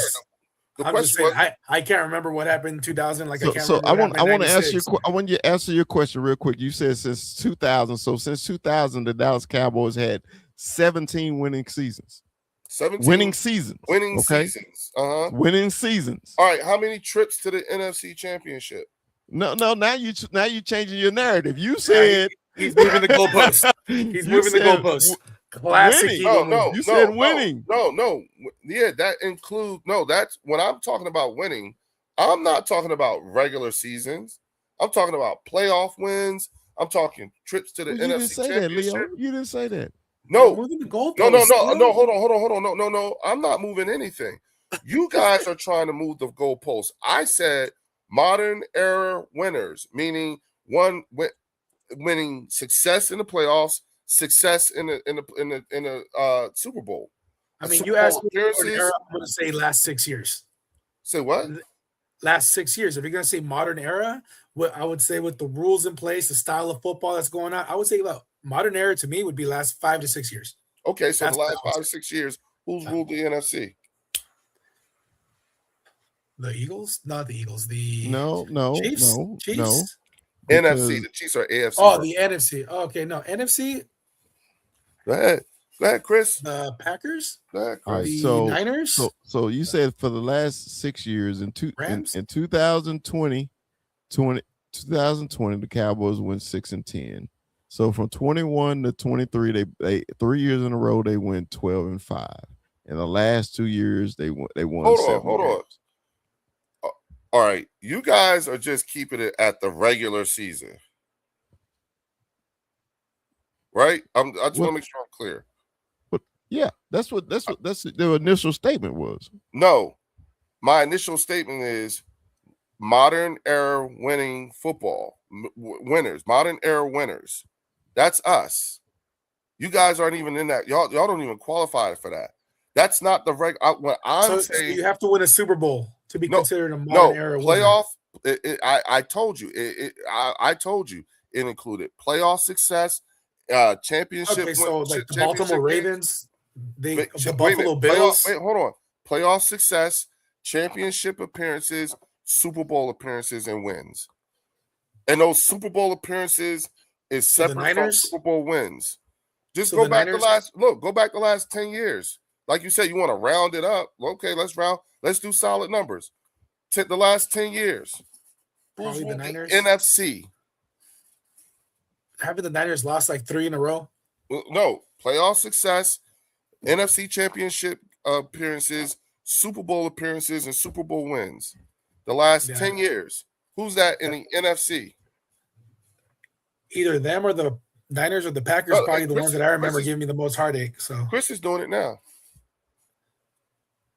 Rams.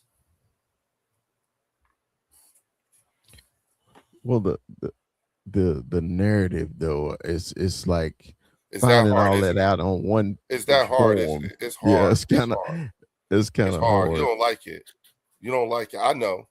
All right, Chris. Before you give that answer, let's just go back 20 years. Just go back 20 years, okay? Change it up. Go back 20 years. Tavanya, come here real quick. Just go back 20 years. We'll skip 10.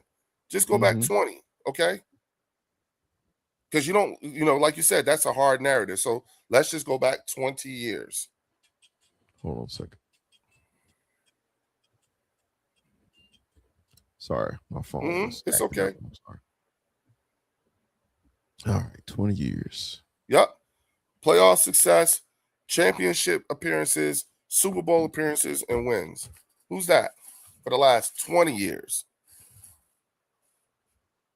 I have a feeling Leo already looked this up. Y'all banter between yourselves. Hold on.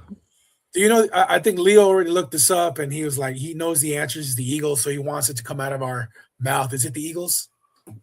I don't know, Chris. Is it? He's on the side. He's on a side quest right now. He muted himself. Nope. I'm Chris. This is Chris's show. I'm the guest. I'm sorry, man. I was answering my wife's good? question. I'm sorry. Give me a second. You good, bro? You good? You good? We got you. Yeah, no, but in the modern era, NFC, Niners, Packers, and Rams. There you go. Those are the top teams that come to mind. I understand why. Yeah, I mean, because you got to think about. Wait, hold on, Chris. What's the answer? 20 years. I need to go and Google the last 10 Super Bowl winners, and that'll give us the answer, right? No. I said in the NFC. Well, last 10 participants, because that'll tell us who was in the Super Bowl and championship game, right? There you go. Right. NFC. Yeah, you're right. Yeah. Championship appearances. Yes. You know what I'm saying? So whether you won or lost, that still counts. Right. Let's see. Last 10. Making the big fella go on ChatGPT. NFC championship games. All right. I thought that was an Eagles thing to go on ChatGPT to motivate your team, Okay. So these are the last 10. Okay. Yep. For the NFC. Right. So let's go 2017. It was Arizona Cardinals and the Green Bay Packers. 2018, the Eagles and the Vikings. 2019, the Rams and the Saints. 2020, the Niners and the Packers. 2021, the Buccaneers and the Packers. 2022, the Rams and the Niners. 2023, the Eagles and the Niners. 2024, the Niners and the Lions. 2025, the Eagles and the Commanders. And last year, the Seahawks and the Rams. So if you really think about it, it's more the Niners. It's the Niners. Yeah. Followed by the Packers. Followed by the Packers, then the Eagles. Then probably the Eagles after that. Yeah. Because the Eagles got 1, 2, they got 3. Yeah. 3 championship games. Yeah. 3 championship games. But the Niners have now. Hold on, let me count them. 1, 2, 3, 4. They got 4. And the Packers got 1, 2, 3. Oh, y'all both got 3. So yeah. And the Rams got 1, 2, 3. And the Rams got 3. So when we talk about who's been the most dominant in the NFC conference as a whole, Dallas isn't in that conversation. Why should I entertain that conversation with you guys? You couldn't even now go back 20 years. All right. Well, we know we ain't been in the championship game in 30, so yeah, you don't have to Google it for that. Yeah. Okay, that's all right. So then in that case, then do we? So when I talk about modern era winning, you know what I'm saying?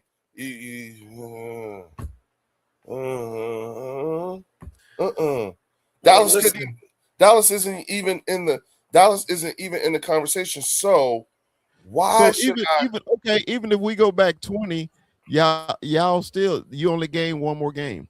You only gain one more game. And that's fine, but is Dallas in there? I saw a stat earlier today that mentioned all the Cowboys games against all the NFL teams and all the winning records and blah, blah, blah, blah, blah. At the end of the day, like, it's football. It's not horseshoes. Almost does not count. So if you're going to count something, count rings. Right? And 5 is greater than 2. Like, okay, well, look, you want to hear it from me? Congratulations on your participation trophy. Congratulations for your second place ribbon.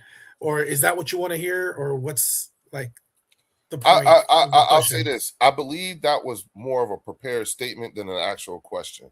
Because I know I did not say anything to warrant that. So that sounds more like you just needed to say that to an No, I'm just saying, like, what is it that you were trying to accomplish from that? Leo said it was a prepared statement. Yeah, I was like, what did I wasn't do? it a question? Like, Didn't we start with a question? Why is Cowboy Chris looking up on ChatGPT for a statement? He was popping in, picking all these. Whatever. Because I said when you look at who's actually been ruling the NFC for the last 10 years, Dallas isn't even in that conversation. And we're in that overall, we're in that conversation more so than Dallas, which is why I said all that to qualify why I said I don't mind these things that you're saying to me and everything like that, only because I know what you cheer for. I know exactly what do we cheer for, Leo? What do we cheer for? You like regular season wins. You like passing yards. You don't. Wait a minute. You like regular season wins. You like passing yards, and you like rushing yards. You like that, and like that is and over this last 30 years, it comes across as that means more to you than actual wins. You know what I'm saying? If, like, for us, Jalen Hurts only needed to throw the ball 24 times to get us a Super Bowl win. That's all we cared about. You know what I'm saying? If he only had to throw it 10 times. Well, when you have prime Saquon, you don't need to. Wait a minute. Hold on. If that's what it took for us to win a Super Bowl, that's fine. We're the Philadelphia Eagles, not the Philadelphia Hurts or the Philadelphia Saquons. We won the Super Bowl, not the Super Saquon or the Super Hurts. It's the Super Bowl. Those names don't go on there like that. Now, if you guys don't like the way we won, that's your prerogative. We don't care. You're not even Eagles fans, so who cares if you think that it was a bust and Saquon did this? I don't care. I don't give a fuck. We won.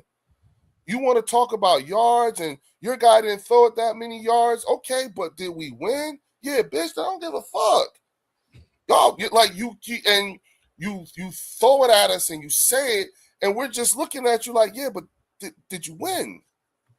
Did you get the ultimate prize? Then shut the fuck up. I don't want to hear that shit. I want the win. Y'all can keep that. Dak looks prettier and he could throw it and hey, fine. But guess what? Did we win? That's all we care about. Did it equal up to a win? I don't care if Saquon, we don't care if Saquon, if they pass the ball, if they hand it to Saquon every play of a game. Did we win? Then, bitch, I don't give a fuck. We really don't. You miss us with that. Well, for shit talking purposes, Leo, I got to ask you a question. Okay. Sure. How many times have the Eagles beat the Cowboys? I don't think it's more than the Cowboys have beaten the Eagles. So y'all beating the Cowboys 59 times in the history of the rivalry, right? Cowboys have beaten the Eagles 75 times, right? Mm-hmm. Okay, so for modern era, as you say, that still cracks me up when you say that. That to me, that's you're trying to diminish what the team did accomplish in their past. So if I say, in matter of fact, read your super chat real quick. I'm sorry. Shout out to Sean Mims with the $5 super chat. He said, Dak had Zeke, did not win. Romo had Murray. It doesn't matter. But Dak and Zeke were a wonderful combo because they got a lot of yards together of their time together. So back what I was saying when you break down modern era and everything like that, to me, last year is old news. So we're in modern era right now. You know what I mean? So I can diminish your 2 Super Bowls because it's not current, right? But you don't think like that because it is current, because you set the bar of what's going to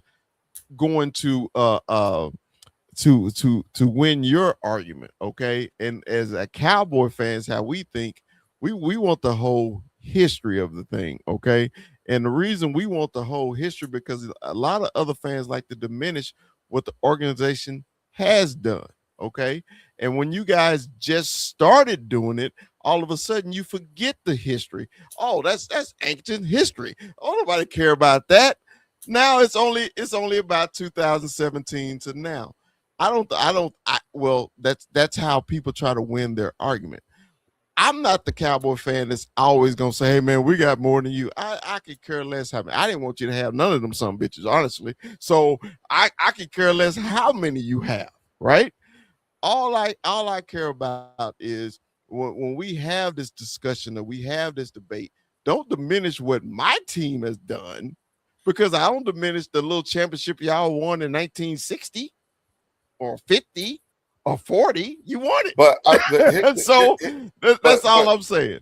Yeah, but see, once again, when you start talking the history, we are no longer talking modern era. You know what I'm saying? We're talking history. And there's no diminishing that. There's no taking anything away from that. But for the specific, you're literally picking and choosing which history benefits your team. Which is why, I qualified the entire conversation with modern era. So what you're telling me is that you would look at, if you're going to consider modern era, you want me to consider the 90s to be a part of the modern era conversation. No, I think then what are we doing? It's the Niners. So once again, that's why I don't take anything away from the history of the Dallas Cowboys. And you're stuck on the Cowboys aren't even on that list, but again, what we're talking about. No, it's still the Niners. It's not the Eagles. So no. It's not only it's not a one team thing. There are. I was talking about the teams that you would consider, that you could look at as modern era winning teams, cultures. The Cowboys are not a part of that conversation. The Eagles, the 49ers, and the Packers are a part of that conversation. You guys aren't. In the modern era conversation. Now, if you want to have a historical conversation, that's the part that Chris was talking about. We add all that in there, but that wasn't the conversation I was having. So are you talking as an organization? Are you talking about the players that are currently on the rosters, about not having any experience in those championship games or in the Super Bowls? But once again, if we are talking about modern era and we were using the 10 years, the 20 years, the 30 years, that literally just that answered your question, because you can't possibly be talking about the players. It's not all the same players. You can't be talking. You can't possibly. So again, which is why I specifically categorized that conversation by pretexting it with modern era. And then we started stacking the 10s and the 20s and all that shit just to accommodate however you guys wanted to, move that answer that question. But the whole historical aspect of it all, that is a conversation that you guys would have a mighty big chair at. But that wasn't the one I was having. That's all I'm saying. Okay. Well, I wanna challenge you on this too. Please. It's only a few teams that had 20 consecutive playoff appearances. Do you know the two? No. One is your Dallas Cowboys. Mm-hmm. Okay. The other is Pittsburgh? The Patriots. Oh, wow. Yeah, I would agree with that. Yeah. Okay. Yeah. So that is something to hang your hat on. I think that's awesome for you guys. So it's my mob. I love my team. Eric loves the team. I know you love your Eagles. You know what I mean? I love Unk Talk because we can debate about this shit all night. Every debate is to fit our narrative to win the argument, right? So blinded by love. I'm not saying this is an argument. It's just a nice, friendly discussion about two different organizations. Okay. Absolutely. Absolutely. Yeah. Absolutely. It's just when I think winning culture and everything like that, I think the Philadelphia Eagles. I don't think the Dallas Cowboys. What about your organization says winning culture in the last 30 years? Nothing. Well, and that's what I'm getting to right there. I mean, because you think like that because that's your team, and what have you done for me lately? thing. We're currently in that, yeah. So okay, I'm gonna ask you a question. Everybody love Pittsburgh's old coach Mike Tomlin. Mike Tomlin, yeah. Mike Tomlin this, Mike Tomlin that. He's never had a losing season. But what did he really do? Did he win? But how many Super Bowls? How many did he win? I think 2. He only won 1. What? Okay, what? He won 1. Okay. But he's never had a losing season. But does it really count?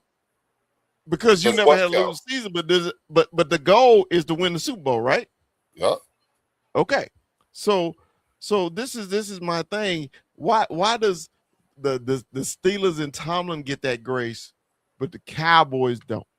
It's the same exact organization, just in reverse.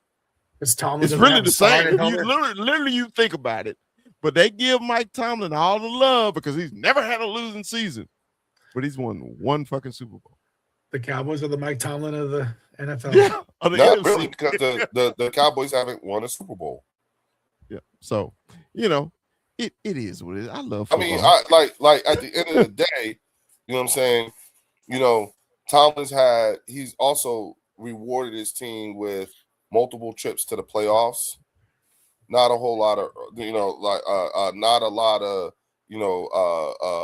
early exits. You know what I'm saying? He's fielded a pretty good product over a significant period of time.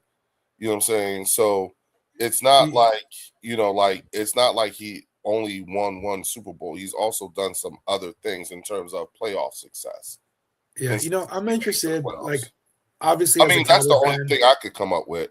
I would love nothing more to see the Cowboys win another Super Bowl, but then like the aftermath after that would be like what arguments are Eagle fans going to try to come up with? Are they going to try to use that same, oh, well, you didn't win in the last 6 months, or what's going to happen? How are they going to move the goalposts? Because everyone's going to be so mad, and that same argument, because you haven't won anything in the last 30 years. Well, you want to move the goalposts? Let's go last 50 years, and the numbers will totally flip-flop in our favor.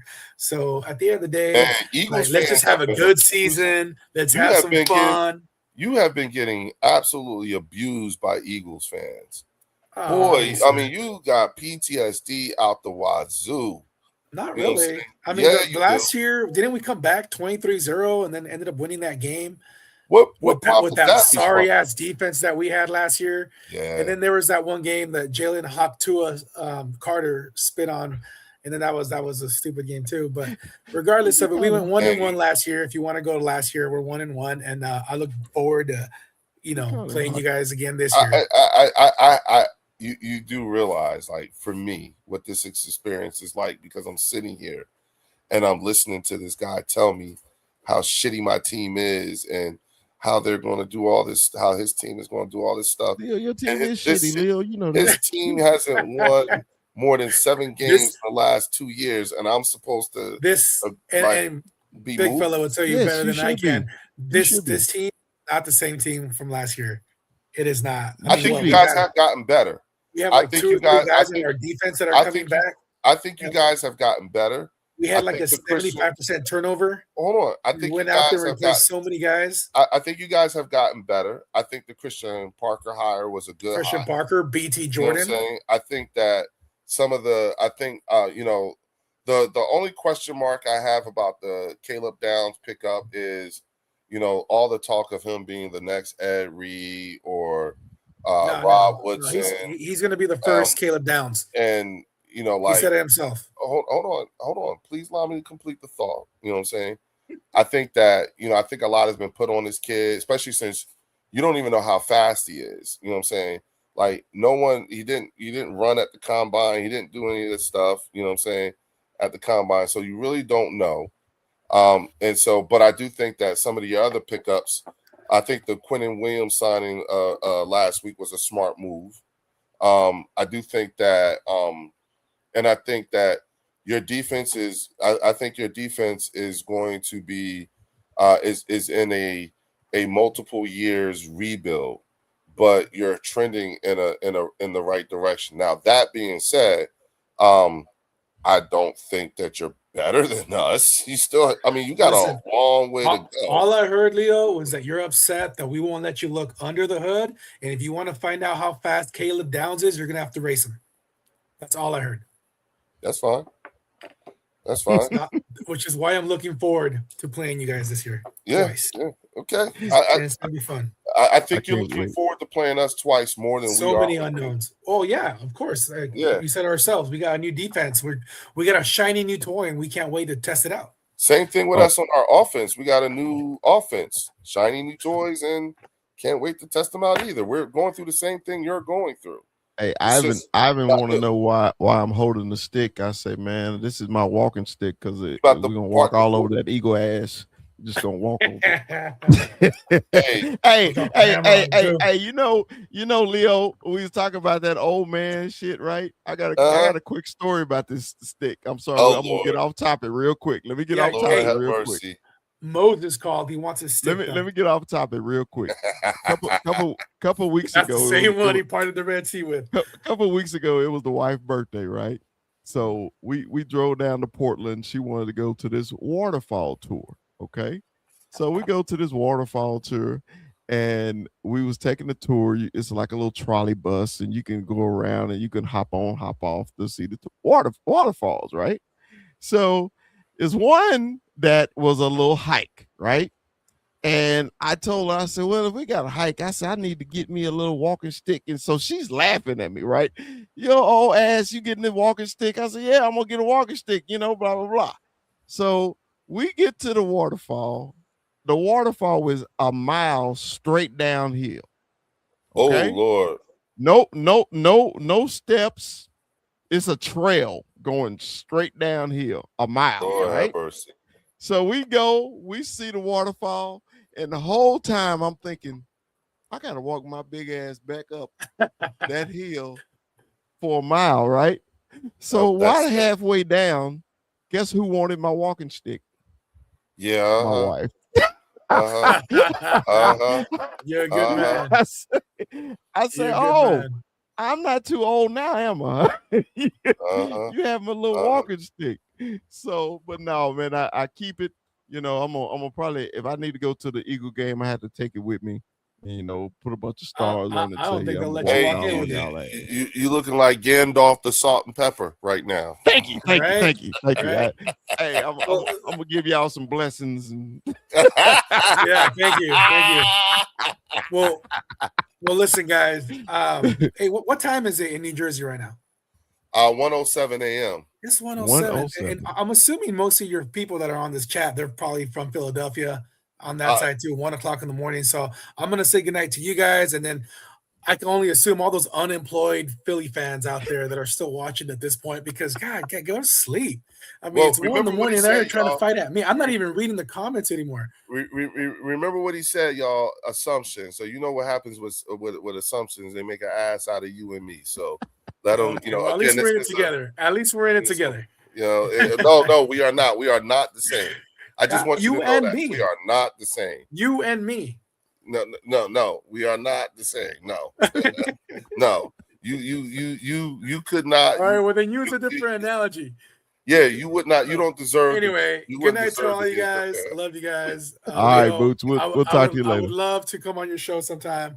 Hey man, Chris, hook us up, man. Get us on. Get us on the email. We'll make it happen. I will. Watching. I will merge y'all. I will merge our emails together so y'all can. That works. Y'all can hear. All right. Yeah, all right, Boots. I'll holler at you, man. Appreciate you, brother. All right, brother. Take care, man. Big dog. Good night, guys. Yeah. So you got me on this old man shit. You know what I'm saying? Hey. It is what it is. I understand. When my wife came in here earlier, I was showing her. I said, because I'm like you. I was supposed to be off tomorrow. When my boss called me in tomorrow. I was like, no. She said, why he call you in? I said, man, I don't know. He called me in. No.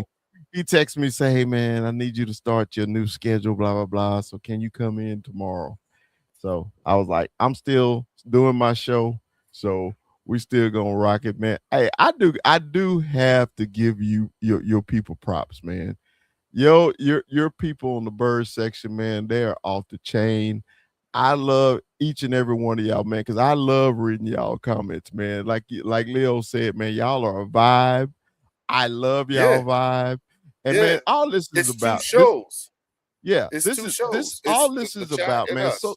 social media and streaming has basically made fans come together more. Okay.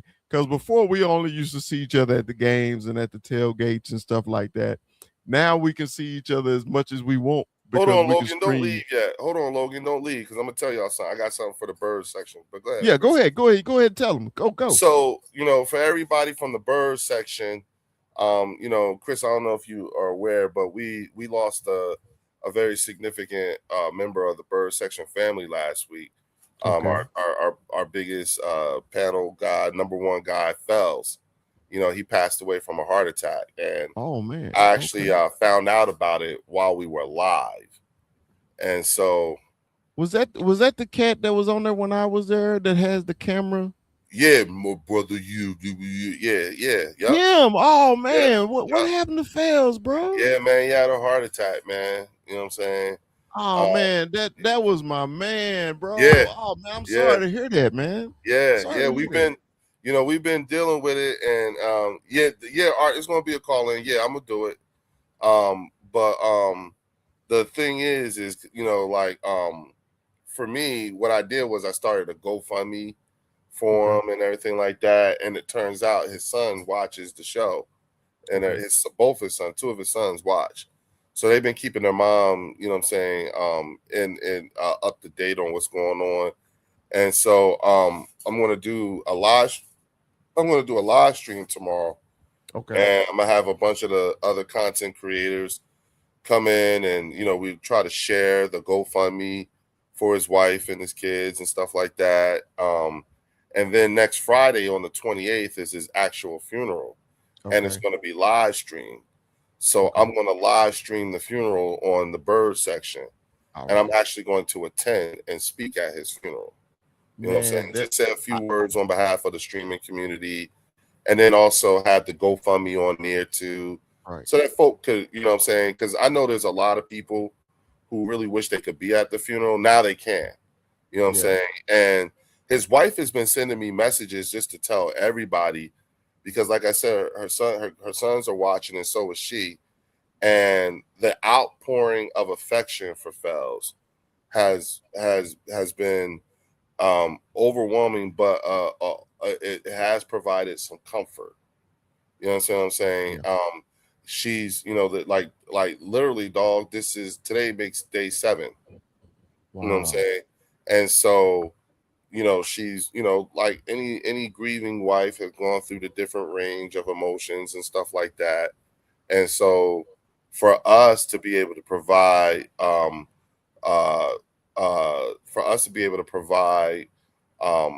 some level of comfort by talking the shit that he was used to hearing us talk and everything like that, it has provided some comfort for her, and she wanted me to make sure that I express to everybody. Man, it's that. I'm glad you brought that up, man. I only met him that one time I was on your show, right? Mm-hmm. And just the love he showed me, and the conversation we had, because matter of fact, I made a TikTok with him on there, right?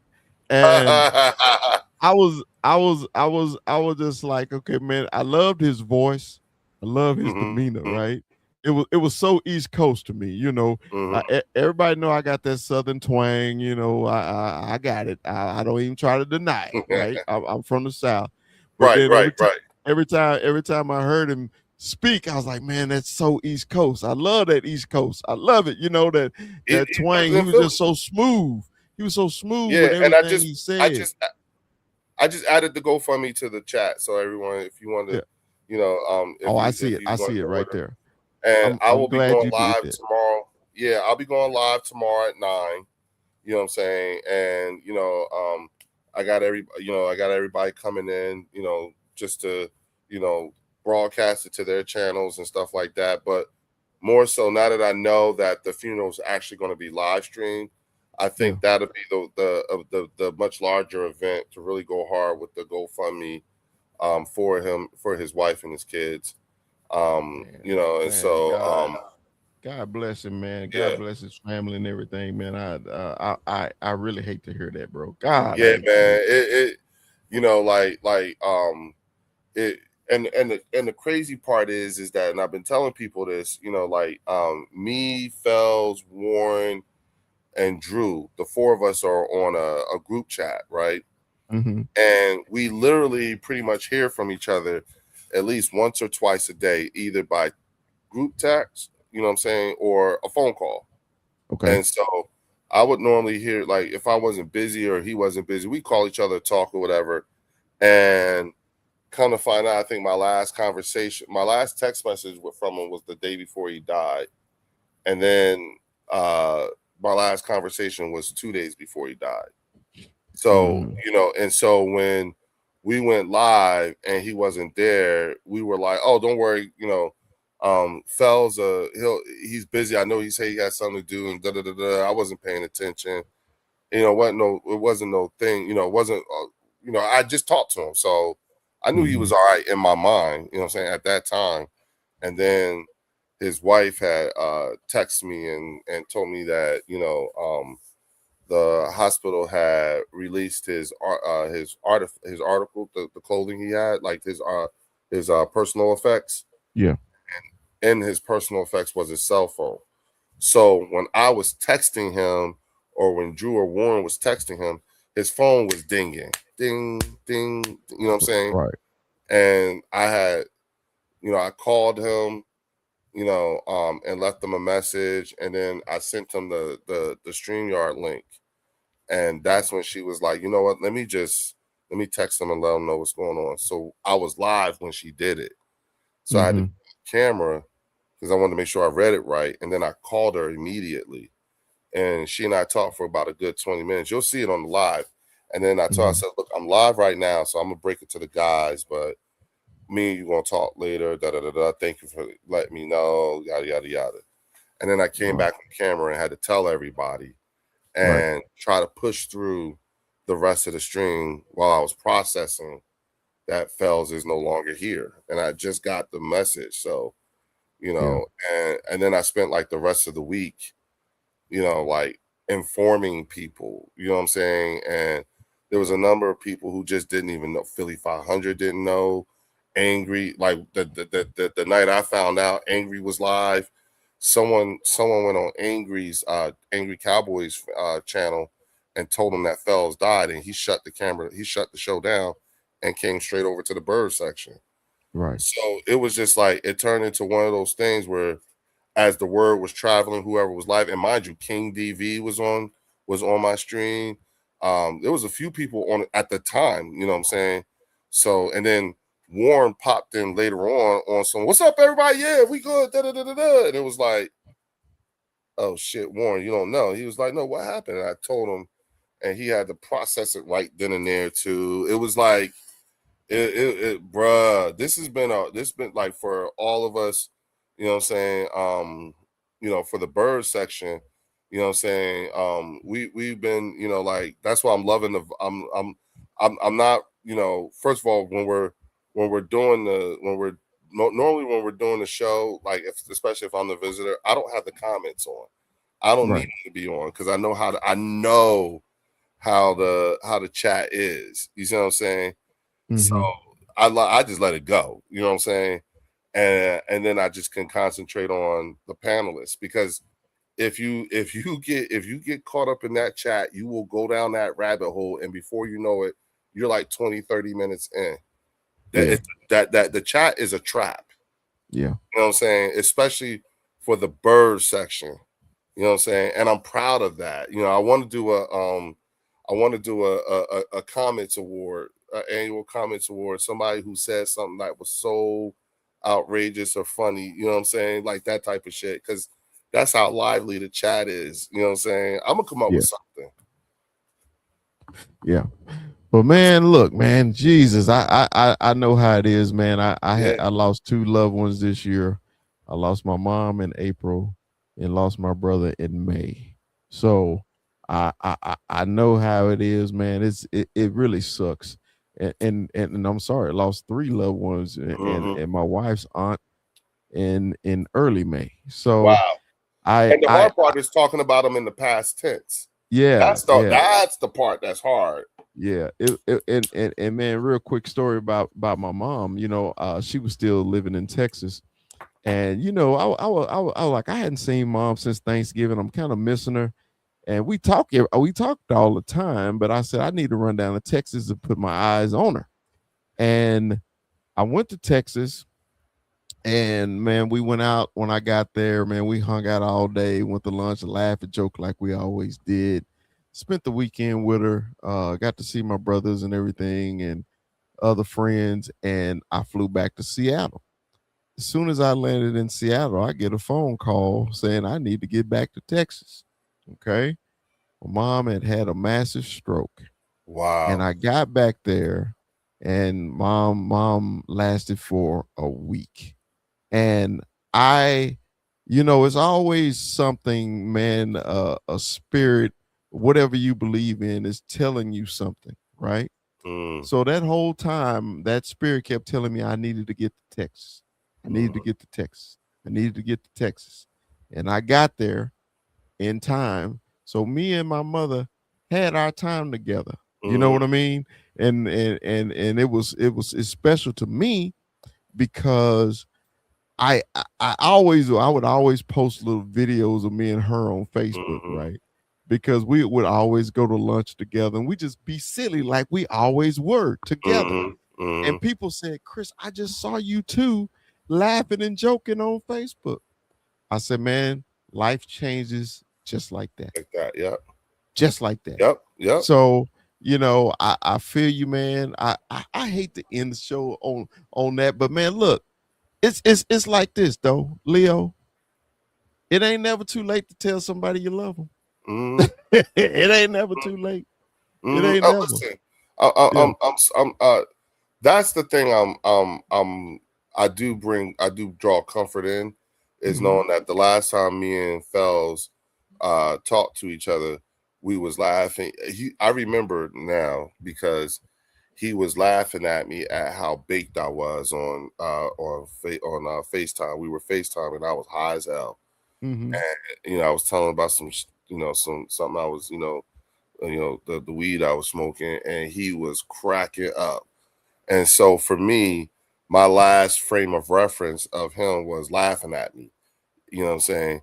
And it's in those instances where you really don't mind being the butt of the joke, Right. just because your last picture of them was laughing at you. You know what I'm saying? Right. Right. So Right. I'm good with it. You know what I'm saying? I Yeah. can eat that. Now, my time here on the Cowboys Up podcast and dealing with Eric and everything like that, I shook him. I stirred his spirit. He was fishing. He wanted it bad.